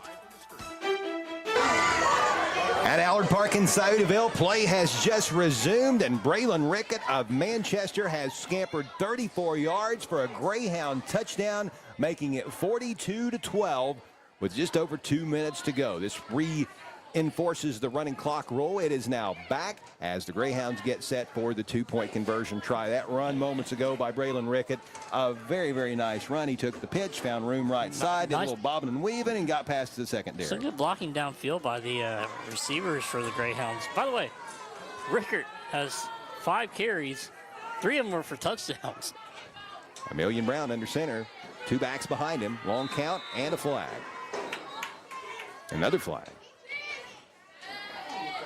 I'm not for sure that last stoppage you play, if it was a timeout or maybe an official's timeout. Is that what it was? I didn't see anybody shaking up, but it didn't last the full 60 seconds, that's for sure. We got a encroachment on the defense. So that'll be half the distance to the goal. I think Coach Adam Bailey's looking for an explanation. He doesn't appear to be in agreement with that call, does he? No. Split backs once again. Brown. Long snap count and another flag. Another false start. This one, however, is going to go the other direction. This is on the offense, and this game's going to be over with before we get to the kickoff. We're down to 60 seconds, so even if this two-point conversion happens here within the next 15 seconds, this is going to do it. It's keeping us on our heels. It is. It is. Stick around as the Menford Telephone Company Menford TV postgame show will immediately follow the game. We'll name our award winners, check stats, pass along some scores from other games. We might be one of the first to go final, though. We might have a few finals to share before we're off the air. Let's try it again. Third time, will it be the charm? We get the play, but what's the outcome going to be? No good. The two-point conversion run fails. That was Hargis, the ball carrier, and then a flag comes in late. Now we've got a little bit of pushing and shoving, and we've got coaches from each sideline racing out there to try to pull their players back. And that is going to be the way this game ends. So let's hope cooler heads prevail. Let's line them up for the handshake line, and that's all they have to play another game. Your final score, 42-12. The Manchester Greyhounds pick up their first win over the East High Tartans ever, as East was 18-0 against Manchester all time prior to tonight. Post-game coverage coming your way next. You've been listening to High School Football on Classic Rock 107.5 The Breeze. We're back in 4 minutes. Ohio Medical Center Urology Associates the perfect choice for you? It starts with the expert care of board-certified urologist Dr. Stephen Willems, followed by a variety of procedures offered right in the office, which means no hospital stay and a quicker recovery. Along with general urology care, SOMC Urology Associates also offers the latest in advanced treatments for enlarged prostate, including UroLift and Aquablation, board-certified expertise and the latest procedures in prostate care. SOMC Urology Associates is the perfect choice. Call us at 740-3564-URO today. Monroe's Frame and Collision and now Wheel Alignment knows that good luck on the field can sometimes turn into bad luck in the parking lot. Well, if that happens to you, just know that Monroe's Frame and Collision is there from big bangs to little dings and have been doing it for 30 years. Monroe's commitment to you, the customer, is evident when you speak with any one of the Monroe's technicians or staff. Monroe's makes you feel as comfortable as possible and are always readily available and happy to answer any of all questions and your inquiries. Monroe's Frame Collision and now Wheel Alignment. Why does a church exist? This is Pastor Ryan Brown for the Calvary Baptist Church, and I'd like to reveal to you that our church exists to bring people to Jesus Christ, to tell them of a Savior who loves them and gave his life for them on the cross at Calvary, conquered death, rose up from the grave, and made salvation possible for every person. If you have questions about this person named Jesus Christ, come see us. Visit becauseofcalvary.com and be our guest at Calvary Baptist Church. Don't spend thousands of dollars on marketing that doesn't work. Appalachian Marketing Media can grow your business with targeted marketing strategies, tactics, and resources that actually do work. Appalachian Marketing Media sells market-friendly websites that are designed to convert traffic into clients. Appalachian Marketing Media provides superior customer service and will quickly respond to any of your website needs. With packages starting at $2,000, contact Appalachian Marketing Media on Facebook and learn more on their website. At Clark's Pump and Shop, you'll find fantastic food, hot coffee, cold beverages, and drive-through convenience. Pay at the pump, always clean and courteous. Thank you. Download the Clark's app to get signed up for the Clark's Loyalty Rewards program. Earn points with every purchase to redeem cents off gas or free products within the store. Visit the Clark's Pump and Shop nearest you, with locations in Scioto, Pike, Lawrence, Jackson, Greenup, Lewis, and Boyd counties. Look for Clark's Marathon and Arco stations. Clark's Pump and Shop. Return, refresh, refuel. The deals are hot at Valerie Ford. Over 100 vehicles in stock and ready to roll. Get lifetime powertrain coverage. Take advantage of low financing rates and no payments for 90 days. Why wait? All roads lead to Valerie Ford because you deserve the deal that goes the distance. But don't blink. These offers won't last. Now is the time. The car, the overage, the savings. It's all waiting for you at Valerie Ford in Waverly. Or visit online at ValerieFord.com. High school football on this station is presented by Portsmouth Block and Portsmouth Building Supply, People's Bank, the Real Estate Gallery, Conley Trucking and Conley River Terminal, the Scioto County Career Technical Center, Carpenters Local Union 437, the Glockner family of dealerships, Gamps John Deere and Convenience Store, SOMC, Portsmouth Insurance, Monroe's Frame and Collision, the McKinley Funeral Home, as well as Collier Companies. KC Printing and Promotionals is teamed with Hometown Radio Sports to help you own some of your team's favorite moments. What a throw! What a catch!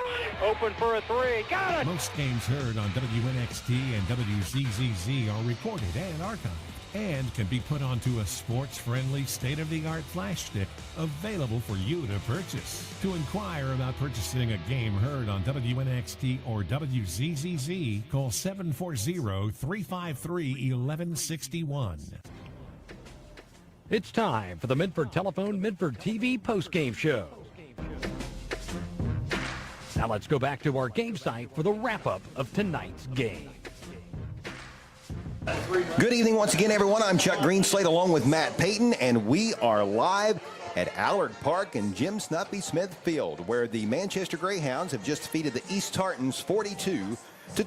This is the Minford Telephone Company postgame show. For over 100 years, the Minford Telephone Company has proudly served the area with its communications needs. Today, the Minford Telephone Company provides fiber fast internet, TV, and telephone service on the area's only locally owned fiber optic network. Call the Minford Telephone Company at 740-820-2151 and talk to a real live and local person, or visit their website at falcon1.net for more info. Fast fiber local, the way it should be. The Minford Telephone Company. Matt, let's check the final stats from Manchester's 42-12 victory over East. All right, Chuck, first we'll go with the Manchester Greyhounds, their team stats, followed by individual stats. Manchester had 16 first downs in the evening, 4 passing, 11 rushing, and 1 through penalties. They were 1 of 3 on third down, and they were 1 of 1 on fourth down. They finished with 363 yards of offense, with 158 yards passing, and 205 yards rushing. They had 10 penalties for 73 yards, and their time possession was 19 minutes and 4 seconds. Individual stats, William Brown, 7 for 11 passing for 158 yards and a touchdown. His targets, Braylon Rickett, 1 for 9. Dylan Fight, 1 for 22. Levi Hargis, 2 for 28. And Joel Blythe, 3 catches, 99 yards, and a touchdown.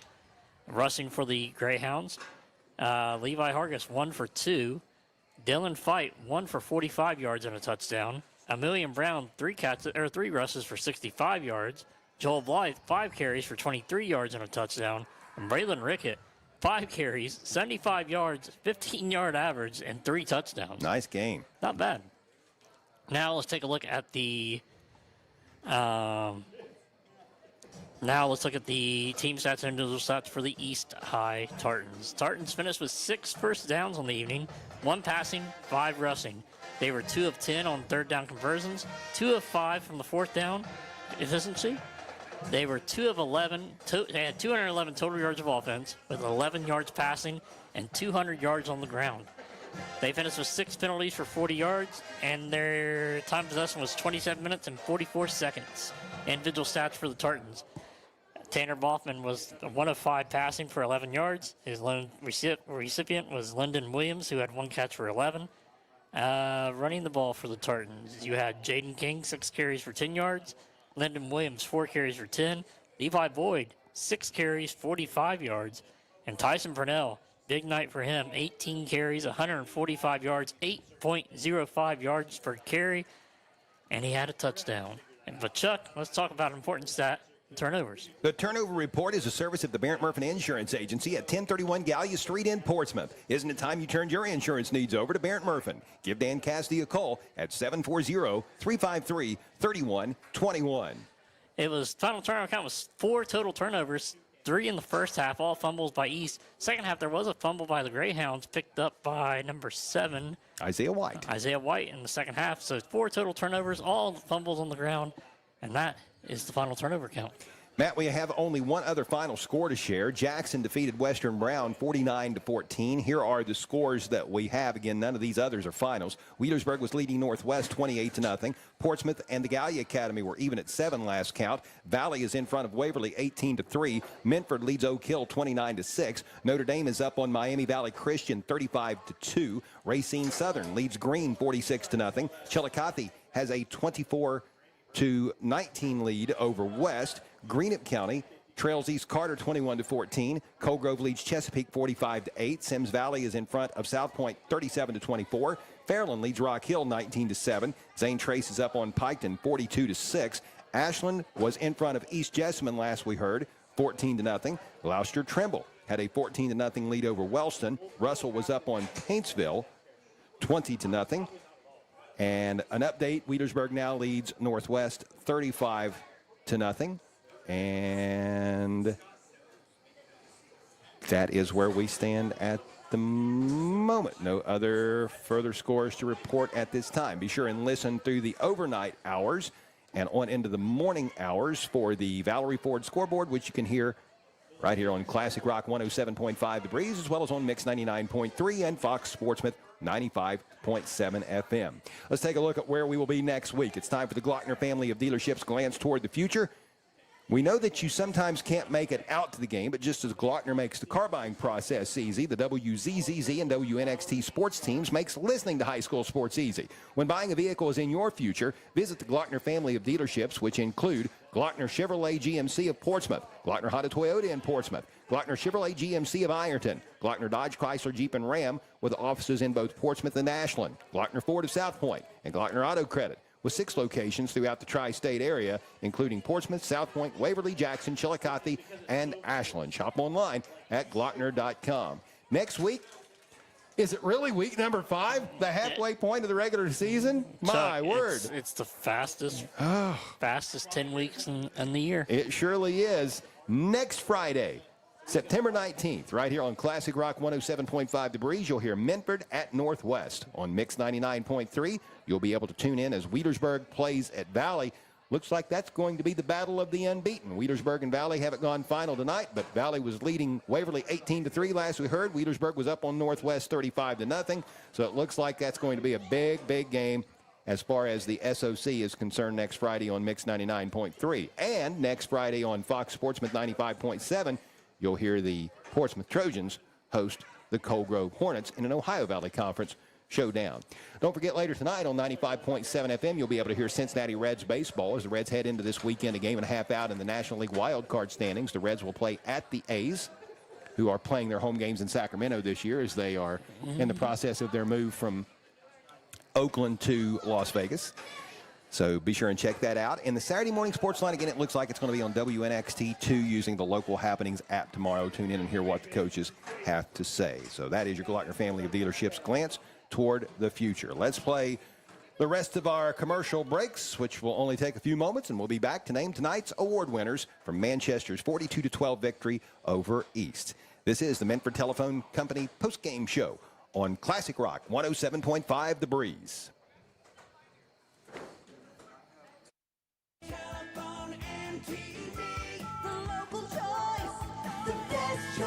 Your internet experts with fiber fast efficiency. Generations of exceptional service. Stay connected with a legacy.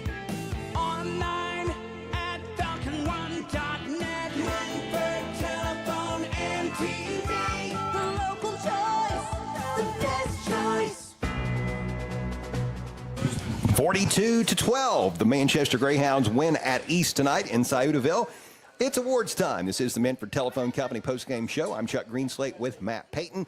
We'll start with the Carpenters Local Union 437, which congratulates the East Tartans on constructing a great effort this evening with hard work, skill, and precision. A Carpenters Local Union 437 t-shirt will be presented to the East Tartans so their coaches can determine a worthy recipient. Maybe it was a starter who shined, possibly a scout team player who helped prepare the varsity, or maybe a manager who provided some inspiration. It takes the whole team. To learn more about joining your local Carpenters Union, contact Trampus Puckett at Carpenters Local 437 and construct a great life for you and your family. Next up, we've got the Gamps John Deere Outstanding Run of the Game, with the winner receiving a certificate for a t-shirt from Gamps John Deere, located on Route 140 in Slocum. And Matt, tonight this award, it's rather obvious, it's going to go to Tyson Purnell. Take your pick. It's taking your pick. I'm going to go with the kick return. Okay. That was a big one. 78 yards. That's the biggest one of the night. Big run right up the middle. Parted the seas a little bit and just took off and outran the last defender, but he had a couple big runs tonight. Sure did. Attaboy Tyson Purnell. Next up, we've got the Portsmouth Block Big Block of the Game, brought to you by Portsmouth Block at 2700 Gallia Street in Portsmouth, and Portsmouth Building Supply, which can be found at 1740 Gallia Street. And our Portsmouth Block Big Block of the Game recipient tonight is Levi Boyd, who did some really good things in this contest. He did. What I liked was on one of the runs I saw, he basically was kind of like the lead blocker, and it was like kind of like they put Purnell in a motion, and he got the hits on the most, but he was that outside lead blocker. But he finished the night with 6 carries, 45 yards, 7.5 yards per carry. I think he's going to be somebody who's going to get a lot of reps coming up here soon. Hopefully Lyndon's not out too long. Yeah, Lyndon Williams. Yep, hopefully not. Next up, we've got the Monroe's Frame and Collision Big Collision of the Game, with the winner receiving a t-shirt designating him as being tonight's big hitter. This courtesy of Kevin Monroe, who's an East alum, by the way. Dakota Cook of the Tartans takes home this award tonight, Matt. He had multiple tackles in the backfield, but he had one early on and really just broke through the line and got a nice hit on the quarterback. So we gave it to Dakota Cook. Very, very worthy. And finally, we've got the Roger and Snuffy Player of the Game, presented by Collier Companies in honor of longtime area sports broadcasters, the late Roger Gray and the late Jim Snuffy Smith. A couple weeks ago, we were at West, Matt, and Roger Gray went into the Portsmouth West Hall of Fame for his many years of service as a sports broadcaster. I thought that was very, very cool. It was awesome that we had the chance to be there for that particular night, as he's now a West Hall of Fame member, as he's was a proud alum of the Senators. And then, of course, Jim Snuffy Smith. We're looking at a field right now which is named in his honor. Collier Companies is located on Collier Corner at 1661 State Route 522 in Wheelersburg, and consists of Collier Construction and Collier Leasing, as well as Collier Safety and Collier Medical and Collier Home Medical Services. Besides presenting the Roger and Snuffy Player of the Game, Colliers will also provide a $50 gift card from the Scioto River to any defender who forces a safety. No safety tonight, but we do have our Player of the Game, and tonight's Roger Gray and Jim Snuffy Smith Player of the Game is Tyson Purnell. He's going to receive a t-shirt and a certificate courtesy of Collier Companies. He'll double up tonight. He definitely double up. I can't wait till after the post game. This will be great. Okay. But he finished with 18 carries for 145 yards and a touchdown. His total yardage on the night was 238 yards and 2 touchdowns. So yeah, he ran for 2 football fields and a little bit longer, but great job by him tonight. I mean, he's going to have to be the straw that stirs the drink, I have a feeling, for this East Tartan ball club. Most certainly. And, boy, he is taking home all the hardware tonight, getting the Player of the Game award. He'll have the certificate. He'll have the T-shirt. He'll have another T-shirt with the Gamps John Deere Outstanding Run of the Game. So he certainly added to his wardrobe this evening. Congratulations to Tyson Purnell. Well, that is going to do it for us. The Manchester Greyhounds get the win over the East High Tartans by the final of 42-12. Manchester improves to 4-0 with this victory. The Greyhounds will return home next week to host Van Loo. East drops to 0-4. The Tartans will visit Eastern Megs next Friday. A big special thanks to all of our advertisers, which enabled us to bring you this broadcast this evening. Thanks to our friends from Appalachian Marketing Media who did the video stream. Appreciate all the viewers to AppalachianMarketingMedia.com. And as always, thank you to everyone who listened to us on radio on Classic Rock 107.5 The Breeze. Our studio engineer tonight was Gregory Tackett. For Matt Payton, I'm Chuck Greenslate, reminding you one final time, tonight's final score. It's the Manchester Greyhounds 42, the East High Tartans 12. Until next time, good night, everybody. The preceding